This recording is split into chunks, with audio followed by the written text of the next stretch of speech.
Suami dan mertua tinggalkan aku sendirian untuk rawat kakek yang lumpuh sedang mereka asyik berlibur ke Jepang.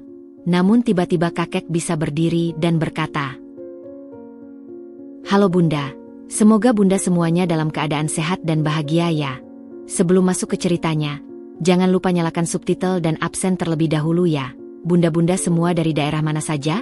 Jangan lupa like, komen, dan subscribe channel ini ya. Selamat menonton. 7 hari sebelum keberangkatan. Udara di ruang keluarga terasa kental dengan aroma kesepakatan yang tak pernah ku ketahui. Mas Ferdi sedang membuka-buka brosur tur Jepang, sementara Bu Rina, mertuaku, duduk di sofa Chesterfield putih dengan postur sempurna. Jarinya yang berdering cincin berlian mengetuk-ngetuk permukaan marmer meja kopi. "Ferdi, lihat ini. Cherry Blossom Season di Kyoto minggu depan. Perfect timing," ucap Bu Rina.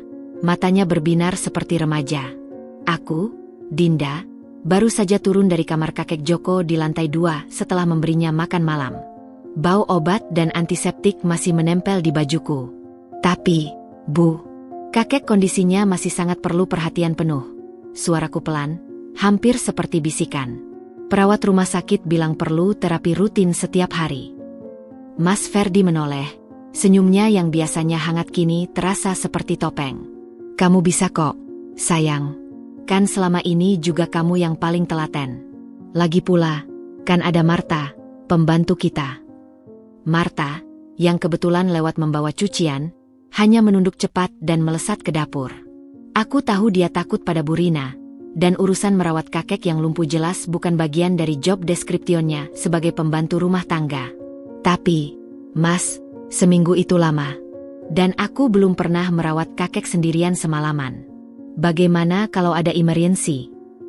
Bu Rina menghela napas dramatis. "Dinda, sayang, kamu harus belajar lebih mandiri. Sebagai istri dari satu-satunya ahli waris keluarga ini, tanggung jawabmu besar. Ini ujian untukmu." Kata-kata itu menggantung di udara seperti ancaman halus. Ahli waris, kata itu selalu jadi senjata andalan mereka. Malam sebelum keberangkatan, koper-koper Louis Vuitton sudah terbuka di kamar tidur utama. Mas Ferdi dengan teliti melipat kaos-kaos desainernya. Sementara aku duduk di tepi tempat tidur, mencoba lagi. "Mas, apa aku tak bisa ikut? Aku bisa bantu jaga kakek di sana. Kita bawa perawat khusus." "Dinda, jangan selfish," potongnya, tak menoleh. "Ibu butuh waktu quality time berdua dengan aku. Selama ini aku sibuk kerja, ibu sibuk urus kakek. Ini healing buat kami berdua. Kamu mengerti, kan?" Selfish, kata itu seperti tamparan. Selama 2 tahun pernikahan kami, aku yang selalu mengalah. Pindah agama untuknya, katanya untuk menjaga penampilan keluarga. Meninggalkan pekerjaanku sebagai Grab Hits designer, katanya istri tak perlu kerja. Bahkan jarang menjenguk orang tuaku sendiri di Bandung, katanya Bu Rina tak suka. "Tapi, tiketnya kan bisa kita beli satu lagi? Aku pakai tabunganku sendiri." Ferdi akhirnya menoleh, tapi matanya dingin. "Jadwal sudah fixed. Hotel juga fully booked. Lain kali, ya." Aku tahu itu bohong. Aku tak sengaja melihat emailnya seminggu lalu. Mereka memesan suite terbesar di Ritz-Carlton Kyoto. Ada 2 kamar tidur. Pagi keberangkatan. Jam 5 pagi. Mobil Mercedes van sudah menunggu. Sopir keluarga, Pak Joko, yang kebetulan senama dengan kakek, membantu menaikkan koper. Bu Rina, dengan setelan Chanel Tweed lengkap meski pesawat baru akan berangkat siang, masuk ke kamar kakek. Aku mengikutinya dari belakang. "Pak," katanya pada kakek yang terbaring, matanya terpejam.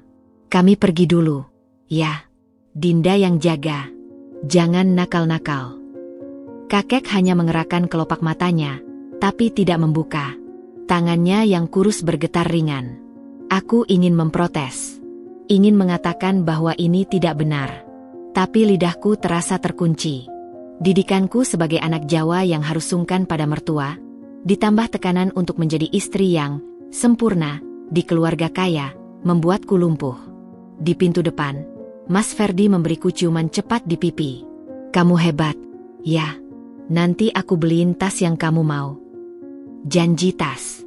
Itu selalu jadi currency-nya. Sejak menikah, setiap kali aku mengalah, akan ada tas atau perhiasan sebagai pengganti maaf atau terima kasih. Awalnya aku senang. Kini aku muak. Jaga diri, sayang, bisiknya, tapi matanya sudah menatap ke arah mobil. Aku berdiri di teras marmer. Udara pagi yang sejuk menusuk tulang. Melihat mobil mewah itu meluncur perlahan meninggalkan gerbang besi tinggi. Marta berdiri di belakangku, di ambang pintu. "Mbak Dinda, mau saya buatkan teh?" tanyanya suara kecil. Aku mengangguk, tak bisa bersuara. Di kejauhan, mobil itu menghilang di tikungan.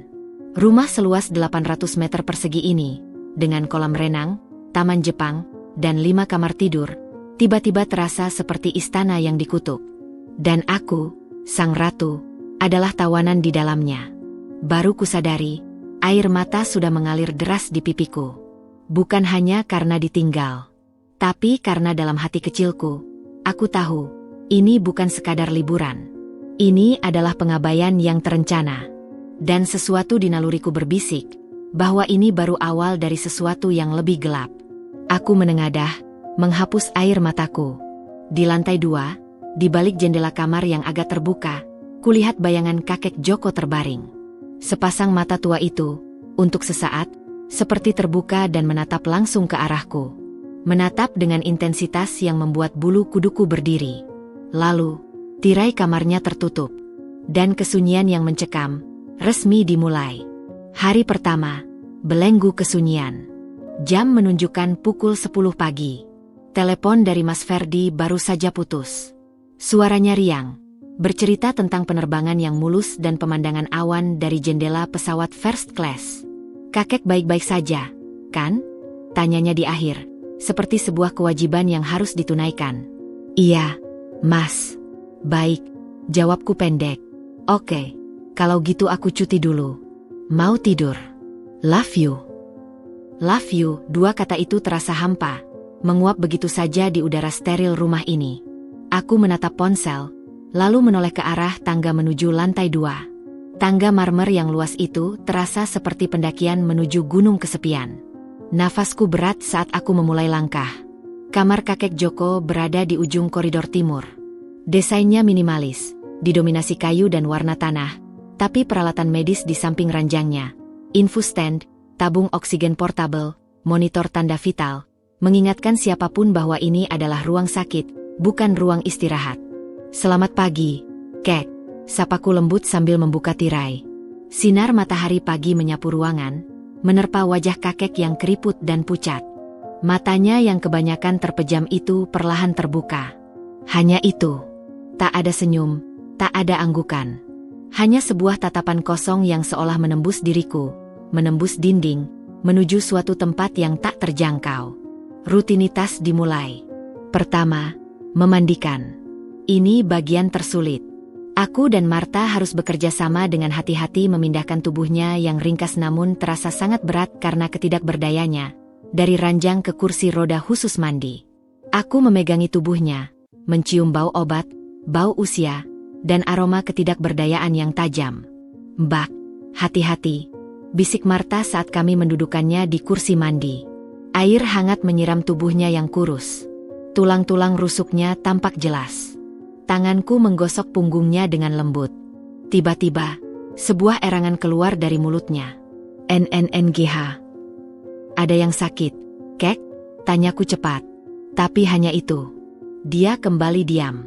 Matanya menatap lantai keramik, kosong. Hari kedua, bisikan dan bayangan. Malam hari adalah saat yang paling menakutkan. Rumah besar ini menjadi sunyi sepi. Hanya suara AC sentral yang berdesis dan sesekali derit kayu dari struktur rumah tua. Pukul 2 pagi, aku terbangun karena teriakan. Hatiku berdebar kencang. Aku berlari menuju kamar kakek. Dia tidak menjerit. Dia hanya terbaring, mata terbuka lebar, penuh teror. Tangannya mencengkram sprei dengan kuat. "Kakek, mimpi buruk?" Dudukku di samping ranjangnya, mengusap punggung tangannya yang dingin. Matanya berputar ke arahku. Untuk pertama kalinya, ada fokus di dalamnya. Bibirnya bergetar, seolah mencoba membentuk kata. "Aa, aa." Apa? Kek? Mau apa? Aa, insinyur. Gumamnya, suara Paro nyaris tak terdengar. Aku cepat-cepat mengambil gelas air dengan sedotan. Saat sedotan menyentuh bibirnya, dia menghisap dengan lahap, seolah baru keluar dari padang pasir. Setelah minum, dia menatapku lebih lama. Ada sesuatu di matanya, sekilas penyesalan? Atau permintaan maaf?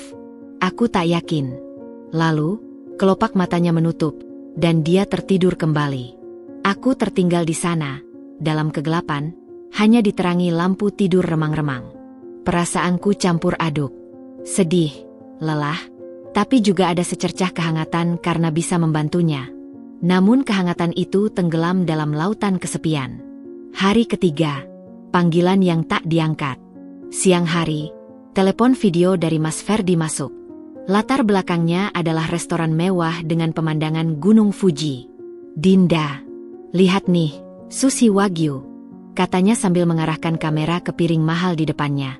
Ibunya, Bu Rina, tertawa riang di sampingnya, mengenakan kimono sewaan yang mahal.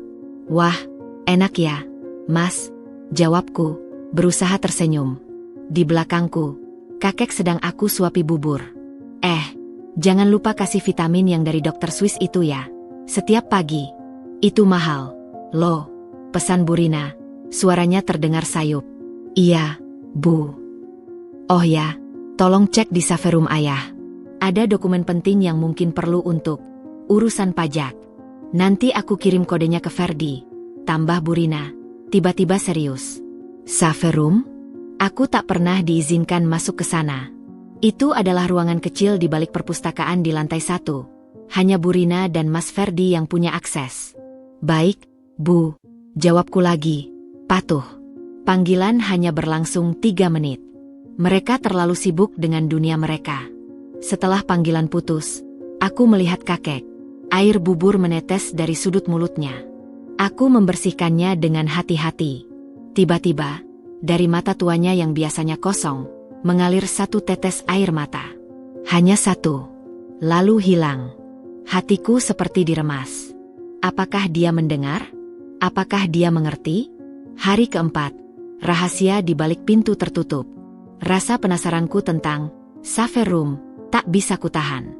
Setelah menidurkan kakek siang itu, aku turun ke perpustakaan. Ruangan ini megah, penuh dengan buku-buku letterbound yang mungkin tak pernah dibaca. Menurut Bu Rina, ini adalah pajangan untuk menunjukkan kelas keluarga.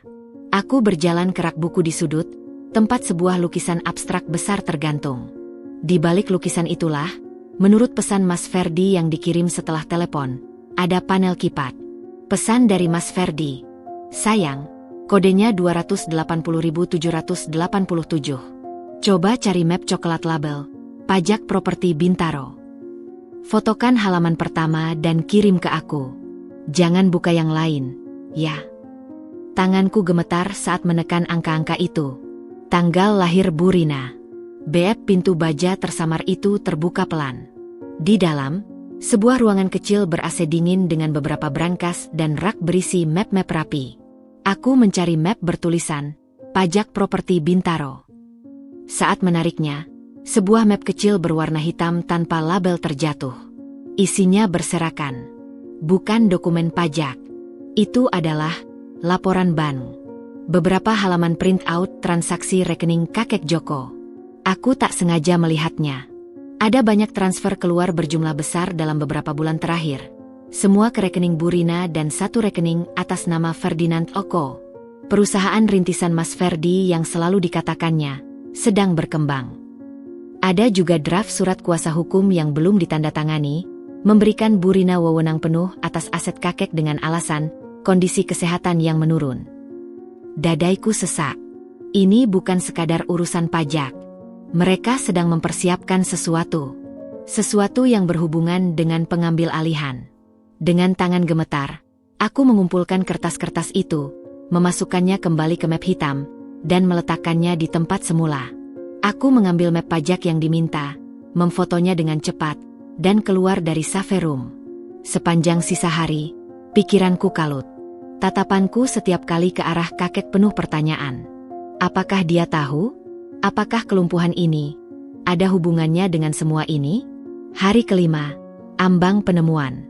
Hari itu dimulai seperti biasa. Mandi, makan, terapi ringan. Tapi ada sesuatu yang berbeda pada kakek. Matanya lebih sering terbuka, dan sepertinya lebih sering mengikutiku bergerak di sekitar kamar. Saat aku membungkuk untuk mengambil mangkuk bubur kosong dari meja sampingnya, sesuatu terjadi. Sebuah genggaman. Kuat, tajam, mengejutkan. Tangannya yang biasanya lemas, tiba-tiba mencengkeram pergelangan tanganku dengan kekuatan yang tak terduga. Aku terkesiap, hampir menjatuhkan mangkuk. Kakek. Matanya menatapku. Dalam-dalam. Tak ada lagi kekosongan di sana. Yang ada adalah kewaspadaan, kecerdasan, dan sebuah permohonan diam. Dia menarik tanganku perlahan, mendekatkanku ke wajahnya. Nafasnya pendek. Dinda, gumamnya. Suaranya parau namun jelas. Sangat jelas. Bukan gumaman tak berarti. Itu adalah namaku. Lalu, dengan usaha yang tampak sangat besar, dia mulai menggerakkan tubuhnya. Tangannya yang satunya menekan kasur. Kakinya, yang katanya tak bisa digerakkan sama sekali, bergeser perlahan. Dan kemudian, di hadapanku yang terpana dan tak bisa berkata-kata, kakek Joko, dengan pelan dan pasti, mendorong tubuhnya dan berdiri. Dunia berhenti berputar. Aku sudah bisa berdiri sejak 3 bulan lalu, katanya. Suaranya sekarang lebih kuat, lebih jelas dari gumaman sebelumnya. Aku terjebak dalam keheningan yang mencekam, hanya bisa menatapnya, mulut terbuka, jantung berdebar kencang seperti hendak meledak dari dada. Dokterku yang langganan keluarga ini sudah aku bayar untuk merahasiakannya. Lanjutnya, masih berdiri, tangannya berpegangan pada tiang ranjang untuk keseimbangan. Wajahnya keriput, tapi sorot matanya tajam seperti elang. Kak, kenapa? Kek? Akhirnya terucap dari mulutku, suaraku bergetar. Dia menarik napas dalam, dan tatapannya menjadi sedih, getir. Karena anakku, Rina, dan cucuku, Ferdi, hanya menunggu aku mati. Mereka menguras rekeningku untuk gaya hidup mereka, dan liburan mewah ini adalah puncaknya. Dia jeda, memastikan aku mendengarkan. Mereka mengincar semua hartaku, Dinda. Rumah ini, saham-saham, deposito, semuanya.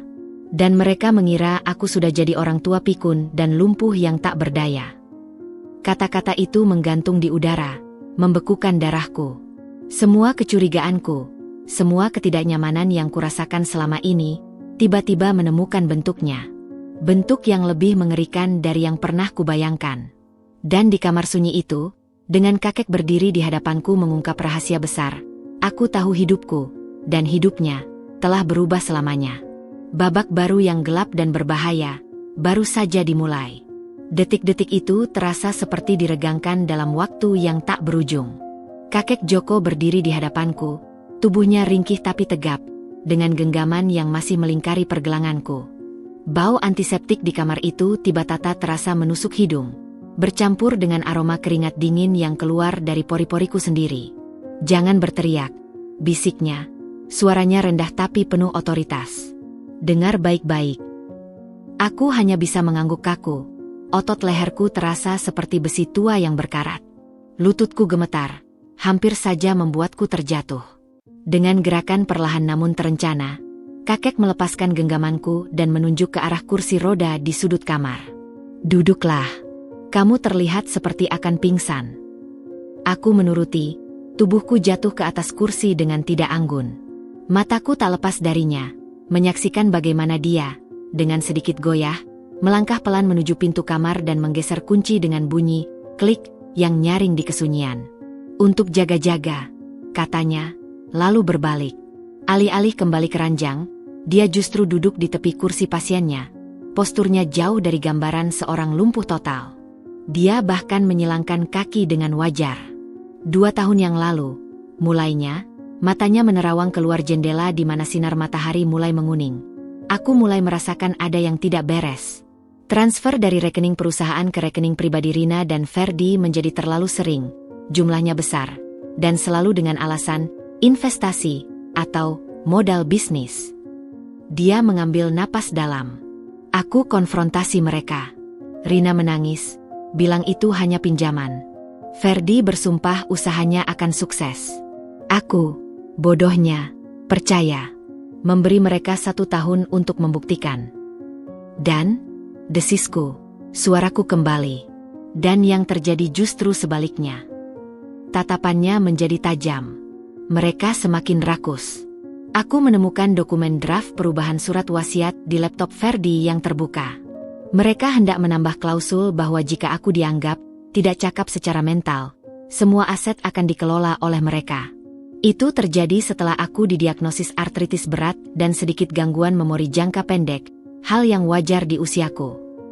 Kakek menghela napas berat, bahunya turun. Aku pura-pura jatuh di tangga 6 bulan lalu. Dokter keluarga, Dokter Arif, yang keluarganya sudah kami biayai sekolahnya, dia yang memberiku ide. Jika Anda ingin tahu siapa sebenarnya orang di sekitar Anda, Pak Joko, katanya, cobalah menjadi lemah. Jadi, semua ini, sandiwara? Tanyaku, masih sulit mempercayai. Sebagian besar, akuinya. Artritisku nyata. Nyeri itu nyata. Tapi kelumpuhan total? Tidak. Aku masih bisa menggerakkan kaki dan tangan dengan lemah, meski butuh usaha lebih. Tapi mereka, melihatku terbaring, langsung melihat peluang. Rina yang biasanya jarang menjenguk, tiba-tiba rajin. Tapi bukan untuk merawat, untuk mengamati, untuk memastikan aku benar-benar tak berdaya. Dia berhenti sejenak, matanya membasah. Mereka bahkan pernah berbisik di samping ranjangku, mengira aku tertidur. Rina bilang, dokter bilang mungkin tinggal setahun lagi. Fer, kita harus cepat urus administrasi. Telingaku mendenging. Kata-kata itu, begitu keji. Aku punya bukti, Dinda. Lanjut kakek, bangkit dan berjalan pelan. Sedikit tertatih, tapi jelas bisa berjalan, menuju lemari pakaiannya. Dari balik tumpulan pakaian dalam, dia mengeluarkan sebuah kotak kayu kecil bertatahkan mother of pearl, tampak tua dan berharga. Dia membukanya. Di dalamnya, bukan perhiasan, melainkan 1. Sebuah voice recorder digital kecil. 2. Beberapa flash disk. 3. Selembar kertas daftar rekening bank dan transaksi mencurigakan yang ditulis tangan dengan rapi. 4. Surat pernyataan dari Dokter Arif yang menyatakan kakek Joko secara fisik masih memiliki kemampuan mobilitas terbatas dan mentalnya masih sangat cakap. 5. Dan yang membuat nafasku tersangkut, fotokopi surat wasiat lama, yang masih berlaku, yang mewariskan 60% hartanya pada Yayasan Amal, 30% pada Rina, dan 10% pada Ferdi. Terselip catatan, draft baru yang mereka buat, 100% untuk Rina Ferdi, dengan klausul pencabutan hak waris bagi siapapun yang mengganggu pengelolaan aset oleh mereka. Aku rekam percakapan mereka, kata kakek, menunjuk recorder itu. Aku simpan salinan data keuangan. Aku sengaja membuat mereka berpikir aku semakin lemah. Sementara sebenarnya, dengan bantuan Dokter Arif secara diam-diam, aku melakukan terapi fisik setiap minggu pagi saat mereka biasanya pergi ke klub. Marta yang mengantarku dengan mobil servis lewat pintu belakang. Marta tahu, terkejutku. Dia hanya tahu aku butuh perawatan khusus, di luar. Tidak detail. Dan aku bayar dia dengan baik untuk diam. Kakek menutup kotaknya. Tapi aku butuh sekutu di dalam rumah. Seseorang yang mereka percaya tetapi punya hati nurani. Selama 6 bulan aku mengamati kamu, Dinda. Dia menatapku langsung. Kamu lelah, sering menangis di kamar mandi, tapi tak pernah sekalipun mengeluh padaku atau memperlakukanku dengan kasar. Bahkan ketika mereka tidak ada, kamu tetap melakukan tugasmu dengan lembut. Kamu berbeda dari mereka. Air mata mulai menggenang di mataku. Dihargai, dipahami, perasaan yang begitu asing dalam 2 tahun terakhir. Liburan mereka ke Jepang ini, lanjut kakek, suaranya menjadi dingin, adalah puncak rencana mereka. Mereka pikir aku sudah di ujung tanduk. Mereka pergi berlibur mewah dengan uangku, untuk merayakan kemenangan yang mereka kira sudah di depan mata. Dan sepulangnya, mereka akan membawa notaris untuk menandatangani surat kuasa dan surat wasiat baru. Apa yang harus kulakukan, Kek? Tanyaku, suaraku penuh tekad yang baru saja ditempa. Pertama, Kamu harus berpura-pura tidak tahu apa-apa. Terus rawat aku seperti biasa. Biarkan mereka kembali dengan keyakinan bahwa segalanya berjalan sesuai rencana mereka. Kedua, dia melanjutkan, aku butuh kamu membantuku mengakses safe room secara rutin. Ada dokumen-dokumen penting lain di brankas yang lebih kecil. Kuncinya ada padaku. Kita perlu memindahkannya ke tempat yang lebih aman. Ketiga, dan ini yang paling penting. Dia mendekat, menatapku dengan sangat serius. Jangan sekali-kali memberitahu siapapun. Bukan Ferdi, bukan ibumu, bukan teman terdekatmu. Mereka hanya mengincar warisanku. Dan jika mereka tahu kamu memberontak, kamu akan berada dalam bahaya. Bahaya? Mas Ferdi, dia tidak akan. Ucapku, tapi suaraku tercekat. Ingatanku melayang pada amarah kecil Mas Ferdi ketika sesuatu tidak berjalan sesuai keinginannya. Pada tatapan dingin Bu Rina yang bisa membuatku membeku. Kamu tidak mengenal mereka seperti aku mengenal mereka. Dinda, bisik kakek, sedih. Ketika uang dan warisan sebesar ini dipertaruhkan, orang bisa berubah menjadi monster. Aku sudah melihatnya. Dia memegangi pundakku. Kamu harus kuat. Dan percaya padaku. Bersama-sama, kita akan menggagalkan rencana mereka. Bukan untuk membalas dendam, tapi untuk keadilan. Warisan ini harus jatuh ke tangan yang tepat, digunakan untuk hal yang baik, bukan untuk memuaskan keserakahan dua orang yang sudah kehilangan nurani. Aku menarik napas dalam-dalam, menatap mata tua yang penuh kebijaksanaan dan kepahitan itu. Di luar, langit mulai berwarna jingga, tanda senja akan tiba. Dalam kamar yang sama yang tadi pagi masih terasa seperti penjara, kini terasa seperti markas perlawanan. Baik, Kek, kataku. Suaraku kini lebih mantap. Aku akan bantu Anda. Apapun yang diperlukan. Senyum tipis muncul di wajahnya untuk pertama kalinya. Senyum yang penuh kelegaan dan harapan. Terima kasih, Nak. Sekarang, bantu aku kembali ke ranjang. Dan besok, kita mulai. Aku membantunya berbaring, menyelimutinya. Dia kembali memasang ekspresi kosongnya, tapi sebelum menutup mata, dia berbisik, kamu pahlawanku, Dinda. Malam itu, aku tidak bisa tidur. Pikiranku dipenuhi oleh pengakuan kakek, rencana jahat mertua dan suamiku, dan peran baruku dalam sandiwara berbahaya ini. Ketakutan dan keberanian berperang dalam dada. Tapi satu hal yang aku tahu, untuk pertama kalinya sejak menikah, aku merasa memiliki tujuan yang benar. Bukan untuk menyenangkan orang lain, tetapi untuk membela yang lemah dan menegakkan yang benar. Dan di lantai atas, kakek Joko mungkin juga terbangun, merencanakan langkah-langkah berikutnya dalam permainan catur yang sudah dimainkannya selama berbulan-bulan, dengan bidak-bidak yang ternyata lebih licik dari yang disangka siapapun. Aku, yang dulu hanya dianggap sebagai pion yang patuh, kini menjadi benteng rahasianya. Pertempuran diam-diam untuk warisan dan kebenaran, resmi dimulai. Malam itu, setelah kakek Joko kembali berpura-pura terbaring lemah dan aku turun ke dapur untuk mengambil air, seluruh tubuhku masih gemetar. Bukan karena takut, tapi karena gelombang adrenalin dan realitas yang baru saja kuhadapi. Dapur yang besar dan modern, dengan peralatan stainless steel berkilau, tiba-tiba terasa asing dan dingin. Marta sedang membereskan meja makan. Mbak Dinda, mau saya buatkan susu hangat? Wajah Mbak pucat sekali.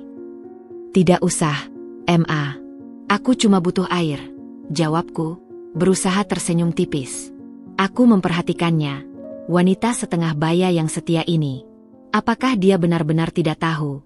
Atau dia juga bagian dari sandiwara kakek? Kakek bilang Marta hanya tahu sebagian. Tapi bisakah aku mempercayainya sepenuhnya? Aku mengambil air mineral dan naik kembali. Di koridor lantai 2, aku berhenti di depan pintu kamar kakek. Dari balik pintu, tidak ada suara. Aku membayangkan beliau di dalam, mungkin juga terjaga, memutar otak memikirkan strategi. Pagi harinya, rutinitas dimulai dengan nuansa yang sama sekali berbeda. Setiap gerakan, setiap pandangan, sekarang punya makna ganda. Saat aku menyuapi kakek bubur, mataku menatap matanya, mencari konfirmasi, petunjuk. Setelah makan, aku butuh obat hijau dari apotik dalam lemari obat di bawah, ucap kakek dengan suara parau, sambil mata kirinya berkedip cepat 2 kali. Itu kode.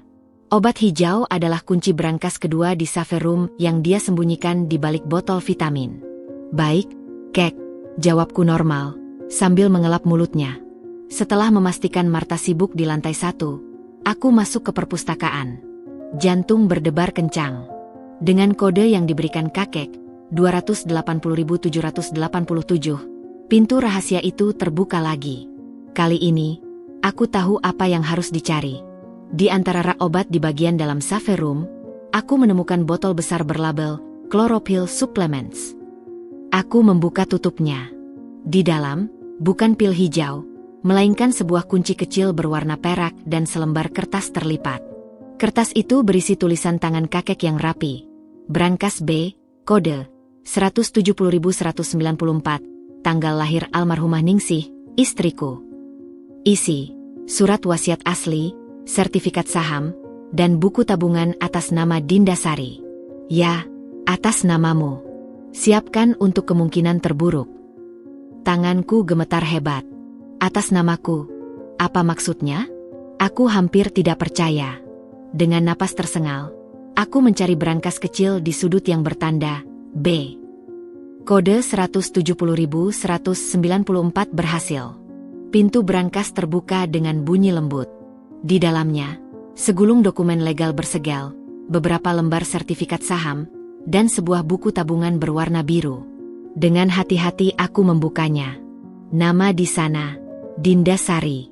Saldo, Rp5.000.000.000, 5 miliar rupiah. Aku harus menyandarkan diri ke dinding agar tidak terjatuh. Uang sebanyak itu, atas namaku? Kenapa? Bagaimana? Di balik buku tabungan, ada surat tulisan tangan lagi. Dinda yang baik. Jika kamu membaca ini, artinya kamu telah memilih untuk berdiri di pihak yang benar. Uang ini adalah jaminan untukmu, agar kamu tidak takut dan punya kekuatan untuk bertahan, apapun yang terjadi. Ini bukan warisan, ini bekal. Gunakan dengan bijak. Percayalah, ini hanya sebagian kecil dari yang mereka coba curi. Kakek Joko. Air mata menetes tanpa kusadari. Perasaan dimanipulasi, dikhianati oleh suami sendiri, bertempur dengan perasaan dihargai, dipercaya, dan dilindungi oleh seorang pria tua yang hampir tak kukenal. 5 miliar itu terasa seperti beban yang luar biasa berat, tapi juga seperti pelampung di tengah badai. Aku mengambil dokumen asli surat wasiat dan buku tabungan itu. Sertifikat saham dan dokumen lain kutinggalkan. Menurut petunjuk kakek, aku harus memindahkan barang-barang ini ke tempat persembunyian baru. Kakek telah memberi petunjuk tentang sebuah ruang rahasia lain, sebuah panik room yang dibangun ayahnya dulu, di balik rak buku bergerak di perpustakaan.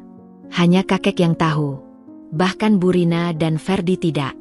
Dengan mengikuti petunjuknya, menekan paku hiasan di bingkai lukisan kapal layar, sebagian rak buku perlahan bergeser, membuka lorong sempit. Di dalam, sebuah ruangan kecil berdebu dengan safe deposit box dinding. Disinilah aku menyimpan harta karun itu, surat wasiat asli dan buku tabungan atas namaku. Kakek berpesan, simpan juga salinan semua rekaman dan dokumen yang dia berikan nanti di sini. Sore itu, telepon video dari Mas Ferdi masuk lagi. Kali ini latar belakangnya adalah onsen mewah. Wajahnya memerah karena sake. Dinda, kamu baik-baik saja di rumah sunyi itu? Tanyanya, sambil tertawa. Di belakangnya, Bu Rina terlihat sedang dipijat. Baik-baik saja, Mas. Kakek juga stabil. Jawabku, berusaha normal. Aku sedang di dapur, sengaja tidak menunjukkan latar belakang yang bisa mencurigakan. Bagus. Oh ya, tentang dokumen pajak tadi, Ibu mau ngomong. Layar beralih ke Bu Rina. Senyumnya manis, tapi matanya tajam. Dinda, sayang, kamu sudah ambil dokumennya? Bagus. Tapi tolong, jangan sentuh map-map lain ya. Beberapa adalah dokumen sangat pribadi ayah. Bahkan Ferdi pun tidak boleh tahu isinya. Dokumen sangat pribadi, aku tahu dia merujuk pada map hitam berisi laporan keuangan yang tak sengaja kulihat. Iya, Bu. Aku hanya mengambil yang minta-minta. Jawabku polos. Pintar. Oh, satu lagi. Bagaimana kondisi ayah sebenarnya? Jujur sama ibu. Suaranya tiba-tiba rendah, penuh arti. Aku merasakan ujian. Sama seperti biasa, Bu. Masih sulit makan, sering mengompol, kadang hanya menatap kosong. Tidak ada gerakan aneh, tidak ada bicara yang jelas. Tidak, Bu. Kenapa? Dia tersenyum lega. Ah, tidak apa-apa. Hanya khawatir. Kamu tahu, kadang orang tua seperti ayah bisa tiba-tiba membaik sebentar sebelum akhirnya menurun. Itu namanya terminal lucidity. Tanda-tanda tidak baik. Aku tahu dia berbohong. Terminal lucidity adalah fenomena nyata, tapi jelas bukan yang dia harapkan terjadi. Kami akan pulang dalam 2 hari. Dinda, siapkan semuanya ya. Dan bersiaplah untuk pertemuan keluarga penting sepulang kami. Matanya berbinar. Sesuatu yang baik untuk masa depan kita semua. Panggilan berakhir. Aku berdiri lama memegang ponsel. Pertemuan keluarga penting, itu pasti rencana mereka membawa notaris. Malam itu, setelah memastikan Marta sudah pulang ke kamar pembantu, aku masuk ke kamar kakek dengan membawa teh. Dia sudah duduk di kursi dekat jendela, tidak lagi berpura-pura di ranjang. Dengar, bisiknya, setelah aku menceritakan telepon tadi. Mereka akan bertindak cepat. Kita harus lebih cepat. Dia mengeluarkan sebuah flash disk dari balik bantal. Ini rekaman terbaru dari alat yang aku sembunyikan di ruang keluarga. Mereka menelepon dari Jepang tadi malam, menelepon notaris Pak Erwin.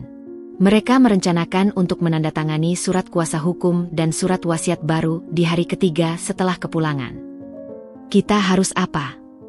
Pertama, kata kakek, kita perlu pengacara independen yang bisa kita percaya. Aku sudah menghubungi teman lamaku, Pak Bambang, melalui email rahasia. Dia pensiunan hakim yang sangat dihormati. Dia setuju menjadi saksi dan penasehat hukum kita. Kedua, kita butuh dokter lain, bukan Dokter Arif, untuk memeriksaku secara independen dan memberi pernyataan bahwa aku masih cakap secara mental dan fisik. Aku sudah janji temu diam-diam dengan seorang neurologis ternama besok pagi. Kamu harus mengantarku. Besok? Tapi Marta akan kupesan untuk pergi ke pasar tradisional yang jauh sejak pagi buta. Dia akan lama. Kita punya waktu. Rencana itu berisiko, tapi masuk akal. Ketiga, lanjut kakek, wajahnya menjadi sangat serius. Kamu harus siap mental, Dinda. Begitu konfrontasi terjadi, hubunganmu dengan Ferdi mungkin tidak akan bisa diselamatkan. Apakah kamu siap? Pertanyaan itu menggantung. Aku memandang foto pernikahan kami di ponsel, wajah kami yang berbahagia, penuh harapan. Lalu aku ingat telepon-telepon dinginnya, penghinaan halus Burina, dan kenyataan bahwa mereka merencanakan untuk menggasak habis warisan seorang tua yang mereka anggap tak berdaya. Aku menarik napas. Aku siap. Kek, dia sudah memilih jalannya. Aku memilih jalanku. Kakek mengangguk, bangga. Bagus. Sekarang, besok pagi kita bertindak. Dan ingat, sandiwara harus tetap berjalan sempurna. Di depan siapapun, termasuk Marta, aku tetap adalah kakek Joko yang lumpuh dan pikun. Aku mengangguk. Persekongkolan kami, seorang wanita muda yang dikhianati dan seorang pria tua yang terpojok, adalah persekongkolan yang rapuh. Didasari pada kepercayaan yang baru terbangun, menghadapi musuh yang adalah keluarga sendiri, dengan sumber daya yang tidak seimbang. Tapi di mata kakek, aku melihat api yang tidak padam. Dan di dadaku sendiri, untuk pertama kalinya, aku merasakan keberanian yang membara. Bukan lagi Dinda yang penurut dan takut. Aku akan menjadi Dinda yang melawan. Untuk kakek, untuk keadilan. Dan mungkin, untuk diriku sendiri. Persekongkolan yang rapuh ini adalah satu-satunya tameng melawan keserakahan yang akan segera menggigit. Dan besok, permainan akan naik ke tingkat yang lebih berbahaya. Pagi itu, tepat seperti rencana, kakek berpura-pura sakit perut hebat di hadapan Marta. Aduh, sakit, erangnya dengan meyakinkan, wajahnya mengerut. Kakek harus ke dokter spesialis, MA. Yang biasa di Ciputat, kataku dengan suara panis yang kudapatkan dari menonton sinetron. Tolong antar kami ya. Tapi, Stok bahan dapur kan sudah menipis. Lebih baik kamu belanja dulu di pasar induk, biar sekalian. Kami naik taksi saja. Marta, yang wajahnya cemas, ragu. Tapi, Mbak, apa aman? Dokternya sudah janji, dia yang akan jemput di bawah. Cepat, MA, sebelum kakek makin sakit. Tekanan suaraku berhasil. Marta mengangguk lalu buru-buru pergi dengan mobil kedua. Begitu dia menghilang, ekspresi kesakitan di wajah kakek langsung menghilang. Dia melompat dari ranjang dengan lincah yang mengejutkan. Cepat, ganti baju, perintahnya. Dalam 15 menit, kami sudah meluncur dengan taksi online biasa. Kakek dengan topi baseball dan kacamata hitam besar. Tidak ada yang akan mengenali pria tua yang biasanya terbaring lemah ini. Klinik pribadi Dr. Reza, seorang neurologis ternama, terletak di kawasan Menteng yang sepi. Ruangannya minimalis, berbau steril. Dr. Reza, pria parubaya dengan kacamata frameles, sudah menunggu. Pak Joko, senang akhirnya bertemu langsung. Sambutnya, berjabat tangan dengan kuat. Matanya tajam, profesional. Pemeriksaan berlangsung hampir 2 jam. Tes refleks, tes kognitif, tes memori, pemeriksaan fisik menyeluruh. Aku menunggu di luar, jantung berdebar-debar. Akhirnya, pintu terbuka. Wajah Dr. Reza serius. Saya akan berbicara jujur, katanya, melihatku dan kakek. Secara neurologis, ada tanda-tanda penuaan normal. Degeneratif ringan pada sendi, terutama lutut dan pinggang. Tapi sama sekali tidak ada indikasi kelumpuhan motorik sensorik total, apalagi penurunan kognitif berat. Fungsi memori Pak Joko, terutama memori jangka panjang dan logika, sangat baik untuk usianya. Dia mengeluarkan sebuah amplop. Ini laporan medis lengkap dengan meterai klinik. Dan ini, dia mengeluarkan surat terpisah, adalah surat pernyataan atas permintaan Pak Joko, yang menyatakan bahwa beliau secara mental sangat cakap dan secara fisik masih memiliki kemampuan mobilitas mandiri yang cukup, sehingga tidak memerlukan pengampuan atau wali. Rasa lega yang luar biasa menyelimutiku. Kakek tersenyum, mengangguk hormat. Terima kasih, dokter. Ini akan sangat berarti. Satu hal, Pak, kata Dr. Reza dengan nada rendah. Situasi keluarga cukup rumit ya? Hati-hati. Dokumen ini kuat, tapi manusia yang serakah bisa melakukan hal-hal tak terduga. Kami akan berhati-hati, janjiku. Malam itu, rumah terasa seperti panggung tegang sebelum pertunjukan besar. Kakek dan aku duduk di perpustakaan, dengan pintu rahasia tertutup. Besok mereka pulang, kata kakek. Kamu harus bersikap normal. Lelah, sedikit kesal karena ditinggal, tapi patuh. Jangan tunjukkan perlawanan. Aku mengerti. Mereka akan membawakan oleh-oleh, mungkin bahkan tas mahal yang mereka janjikan. Terima dengan senyuman. Ucapkan terima kasih. Matanya berbinar licik. Biarkan mereka merasa aman, merasa menang. Biarkan mereka menjalankan rencananya sampai hampir puncak. Barulah kita serang. Dia mengeluarkan voice recorder kecil dari saku. Aku sudah menyiapkan ini. Besok, saat mereka tiba, aku akan menyalakannya dan menyimpannya di bawah bantalku. Rekam apapun yang mereka katakan di kamarku. Aku juga akan menyiapkan ponselku untuk merekam percakapan di area umum. Tambahku, merasa seperti mata-mata dalam film. Bagus. Dan ingat, Dinda, tangannya memegangi pundakku. Apapun yang terjadi, apapun yang mereka katakan padamu, tetaplah tenang. Kita punya bukti, kita punya kebenaran, dan kita punya satu sama lain. Malam itu, aku sulit tidur. Pikiranku melayang pada Mas Ferdi. Apakah dia benar-benar tidak punya secuil kebaikan lagi? Apakah semua cinta dan perhatiannya selama ini hanyalah sandiwara untuk mendekatkanku pada keluarga? Untuk membuatku menjadi perawat gratis dan penjaga rahasia? Rasa sakit itu lebih dalam dari yang kuduga. Pesawat mereka mendarat siang hari. Aku, dengan sengaja, tidak menjemput. Biarlah mereka merasa sedikit tersingkir. Itu akan membuatku terlihat seperti istri yang kesal, bukan istri yang memberontak. Mobil Mercedes van akhirnya masuk gereja pukul 4 sore. Aku berdiri di teras, tangan dilipat, ekspresi datar. Pintu mobil terbuka. Mas Ferdi keluar pertama. Kulitnya lebih gelap terkena matahari Jepang, tapi wajahnya berseri. Dia langsung mendekat, merangkulku. Dinda, miss you. Ciumannya di pipi terasa basah dan beraroma parfum mahal. Aku membalas pelukan itu, tapi kaku. Welcome home, Mas. Bu Rina keluar berikutnya, dengan setelan linen putih yang masih licin tanpa kusut. Matanya langsung menyapu rumah, seolah memeriksa apakah ada yang berubah. Dinda, rumah tetap bersih, ya bagus. Pujiannya terdengar seperti penghinaan. Sopir dan Marta mengeluarkan koper-koper besar dan banyak paper bag berlogo department store mewah. Banyak sekali belanjanya, komentarku, berusaha terdengar heboh.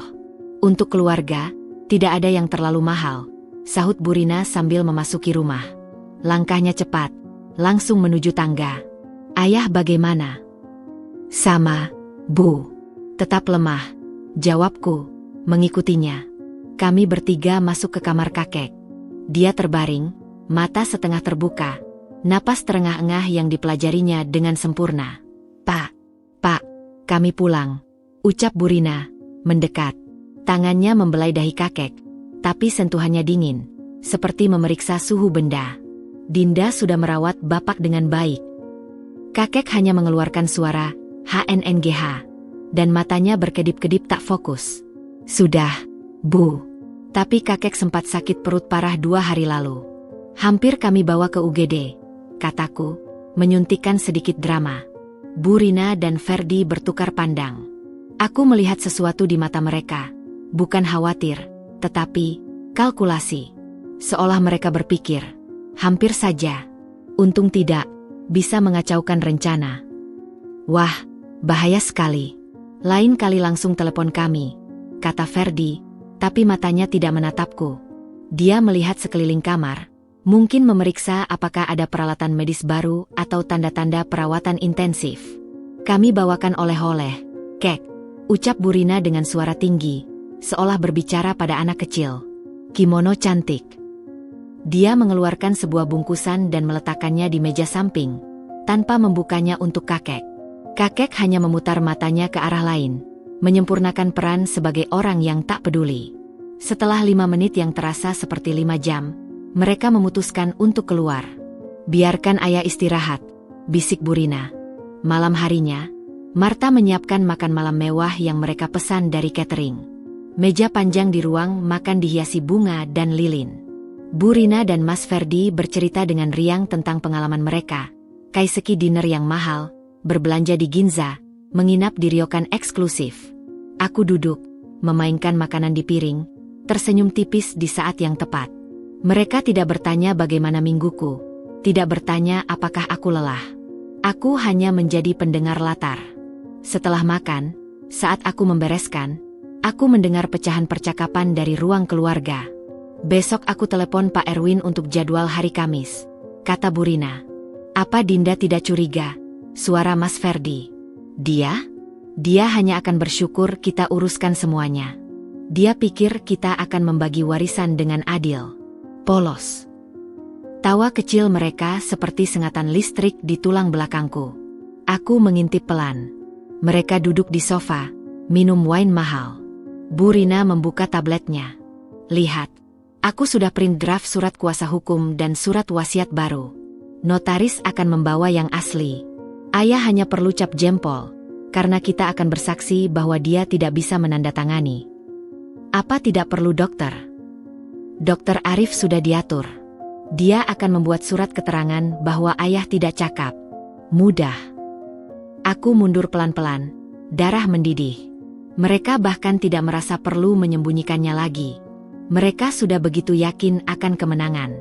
Di kamarku, aku menyalakan ponsel dan memeriksa rekaman suara dari alat kakek. Suara mereka terdengar jelas, meski dari jarak jauh. Biarkan dia berpikir dia dapat bagian. Setelah semua selesai, kita bisa atur, Dinda juga. Mungkin suruh tanda tangan pranikah atau kita ceraikan dengan syarat.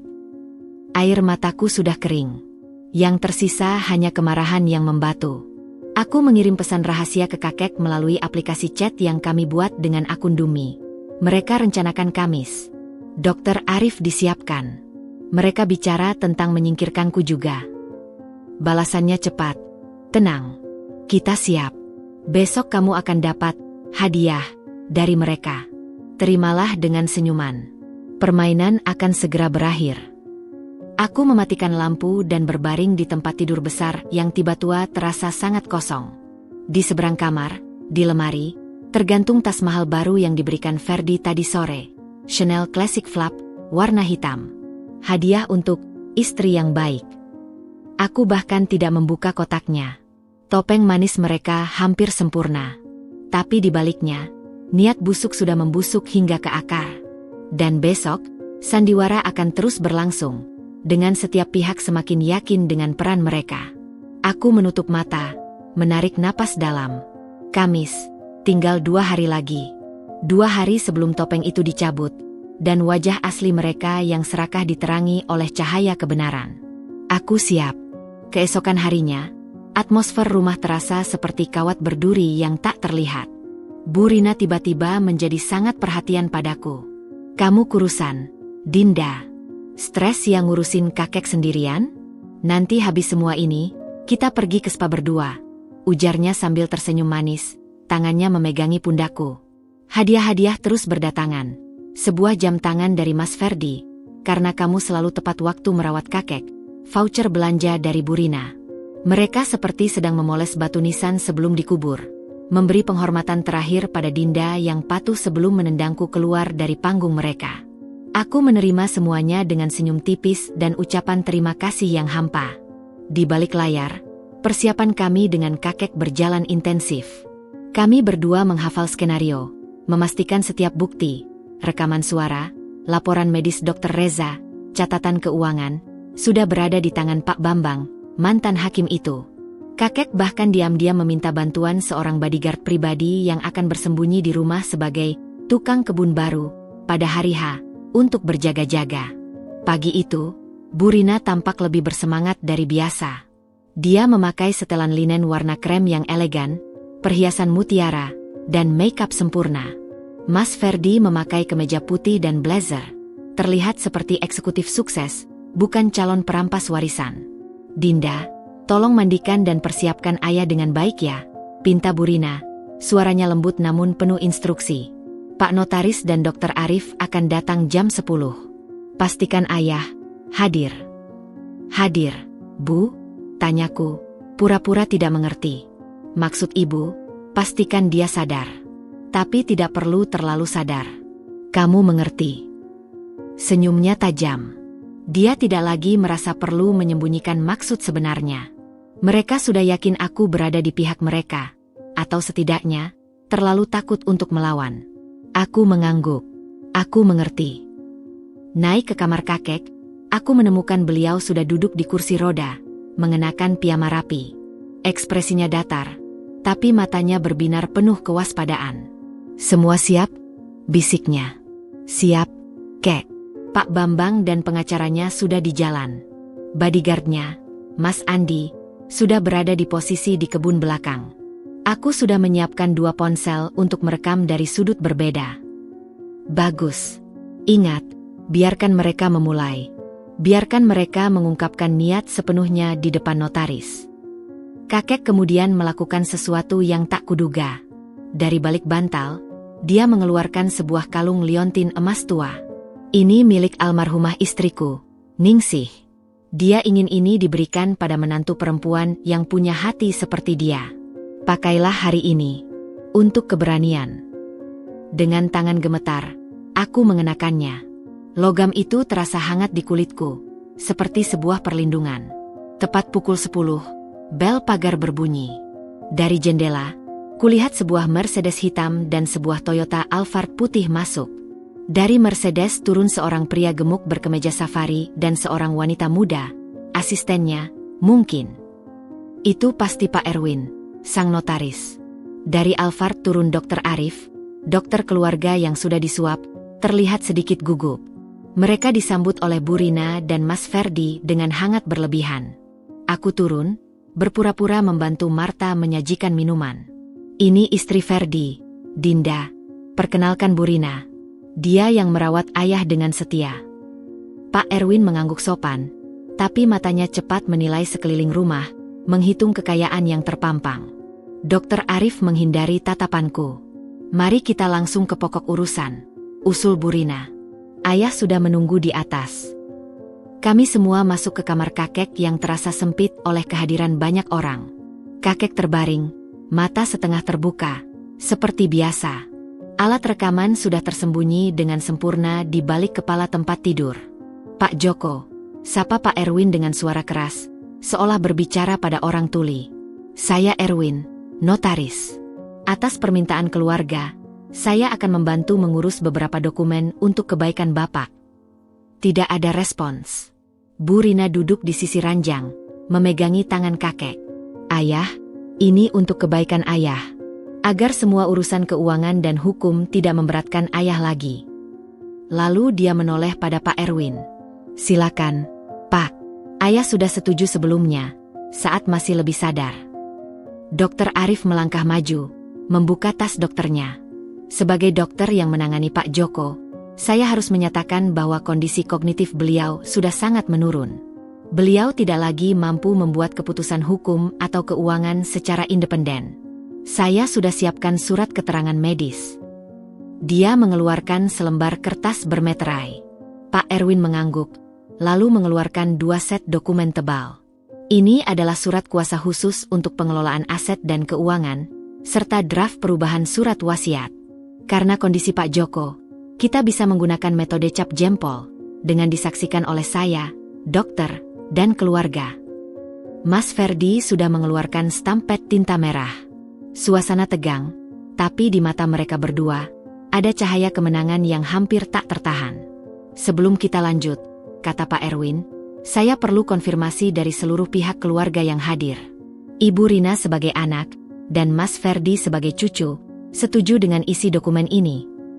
Setuju, jawab mereka serempak. Dan Ibu Dinda, sebagai istri dari cucu, juga setuju. Semua mata tertuju padaku. Bu Rina memberiku senyuman tipis, sebuah peringatan halus. Mas Ferdi mengangguk pelan, memintaku untuk mengikuti. Inilah saatnya. Aku menarik napas. Sebelum saya setuju, saya punya beberapa pertanyaan. Wajah Bu Rina berubah. Dinda, ini bukan waktunya. Pertama, potongku, suaraku lebih tegas dari yang kukira. Apakah Pak Joko pernah diperiksa oleh dokter independen selain dokter Arif untuk menilai kapasitas mentalnya? Dokter Arif tersentak. Saya sudah menanganinya sejak lama. Tidak perlu dokter lain. Kedua, lanjutku, mengambil langkah maju. Apakah isi surat wasiat baru ini sudah diungkapkan secara transparan? Termasuk pada saya? Atau ini hanya antara ibu dan Mas Ferdi? Mas Ferdi mendekat, wajahnya merah. Dinda, jangan buat masalah. Ini untuk kebaikan kita semua. Kebaikan siapa, Mas? Tanyaku, menatapnya langsung. Karena selama seminggu kalian liburan, kakek sering sekali menyebut nama Ningsih, dan berbisik, jangan beri mereka warisan. Itu tidak terdengar seperti seseorang yang tidak mengerti apa yang terjadi di sekitarnya. Keheningan mendadak. Bu Rina bangkit. Dia sedang mengigau.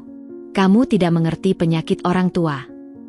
Atau, suara ketiga, dalam dan jelas, bergema di kamar yang sunyi. Aku sedang sepenuhnya sadar. Semua kepala berputar ke arah ranjang. Kakek Joko, dengan gerakan perlahan namun pasti, mendorong tubuhnya ke posisi duduk. Lalu, dengan kedua tangannya menekan kasur, dia mengayunkan kakinya ke sisi ranjang. Dan kemudian, di depan mata mereka yang melotot, dia berdiri. Dokter Arif menjatuhkan tas dokternya. Pak Erwin terkaget-kaget mundur. Bu Rina dan Mas Ferdi terpaku. Wajah mereka memudar dari merah menjadi pucat lesi dalam hitungan detik. Ayah bisa berdiri, desis Bu Rina, suaranya bergetar. Sudah bisa sejak 3 bulan lalu, Rina, jawab kakek, suaranya kuat, berwibawa, sama sekali bukan suara orang pikun.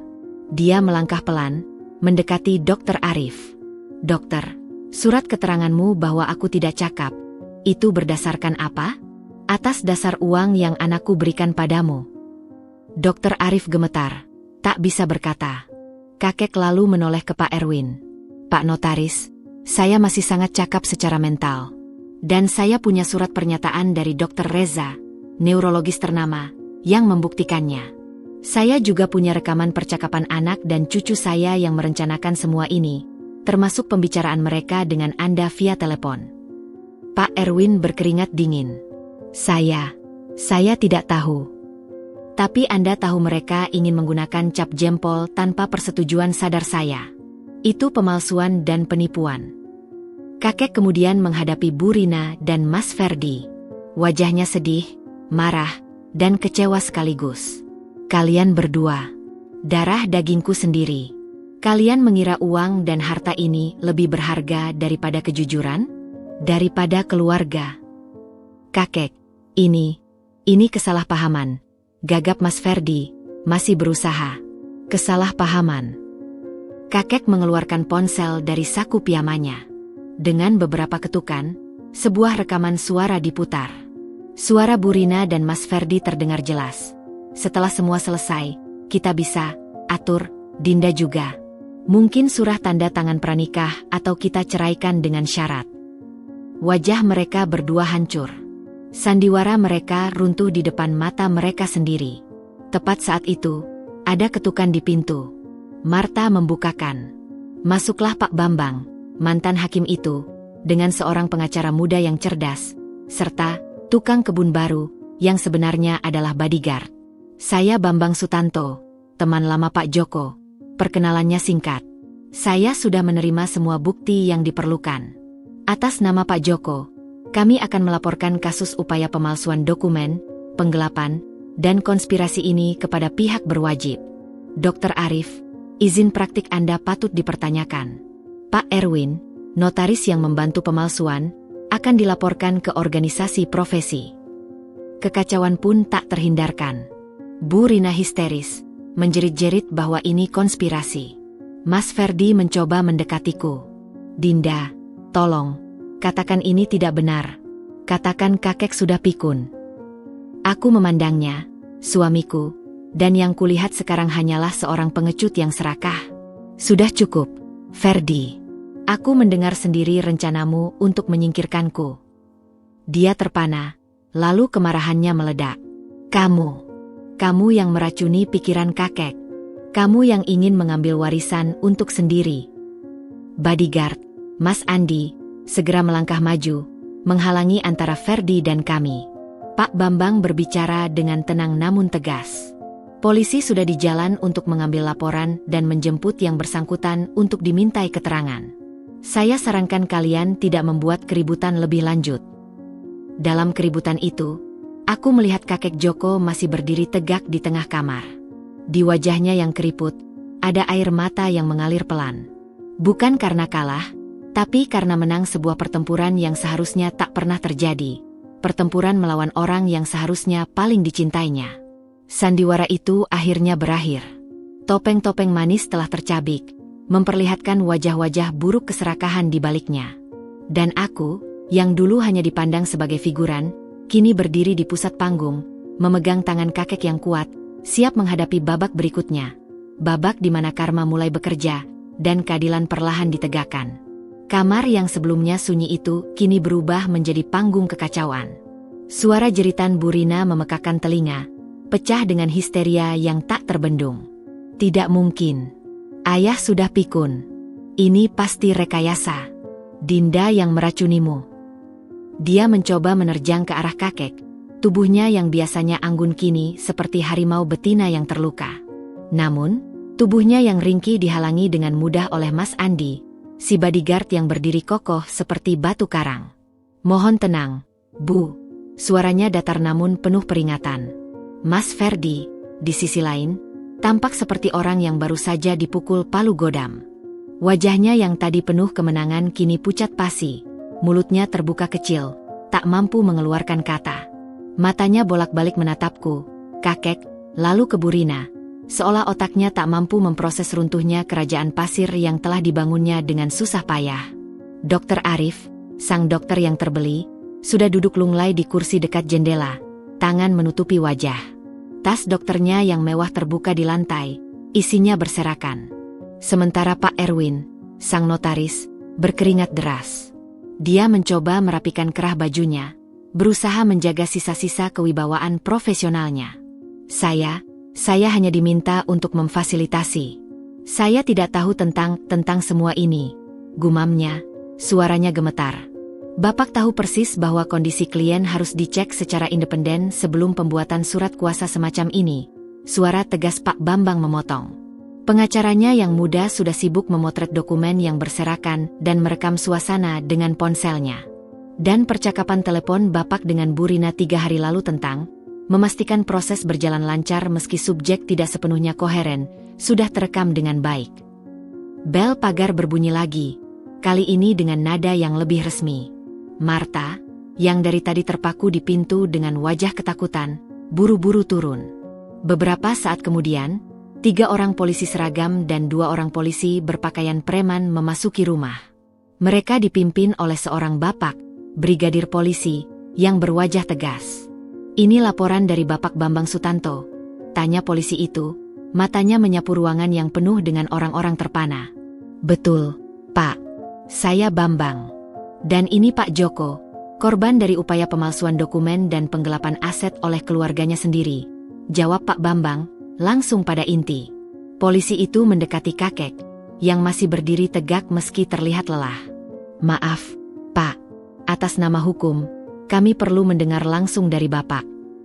Kakek mengangguk, lalu dengan suara yang jelas meski bergetar karena emosi, menceritakan inti persoalan, kelumpuhan palsu, pengurasan rekening, rencana pengampuan ilegal, dan bukti-bukti yang dia kumpulkan. Dia menunjuk Dokter Arif dan Pak Erwin sebagai pihak yang membantu. "Saya siap memberikan semua bukti, Pak," tambah kakek. "Rekaman, dokumen keuangan, dan laporan medis independen." Polisi itu mengangguk, lalu menoleh ke Bu Rina dan Mas Ferdi. "Ibu dan Bapak, kami perlu meminta keterangan.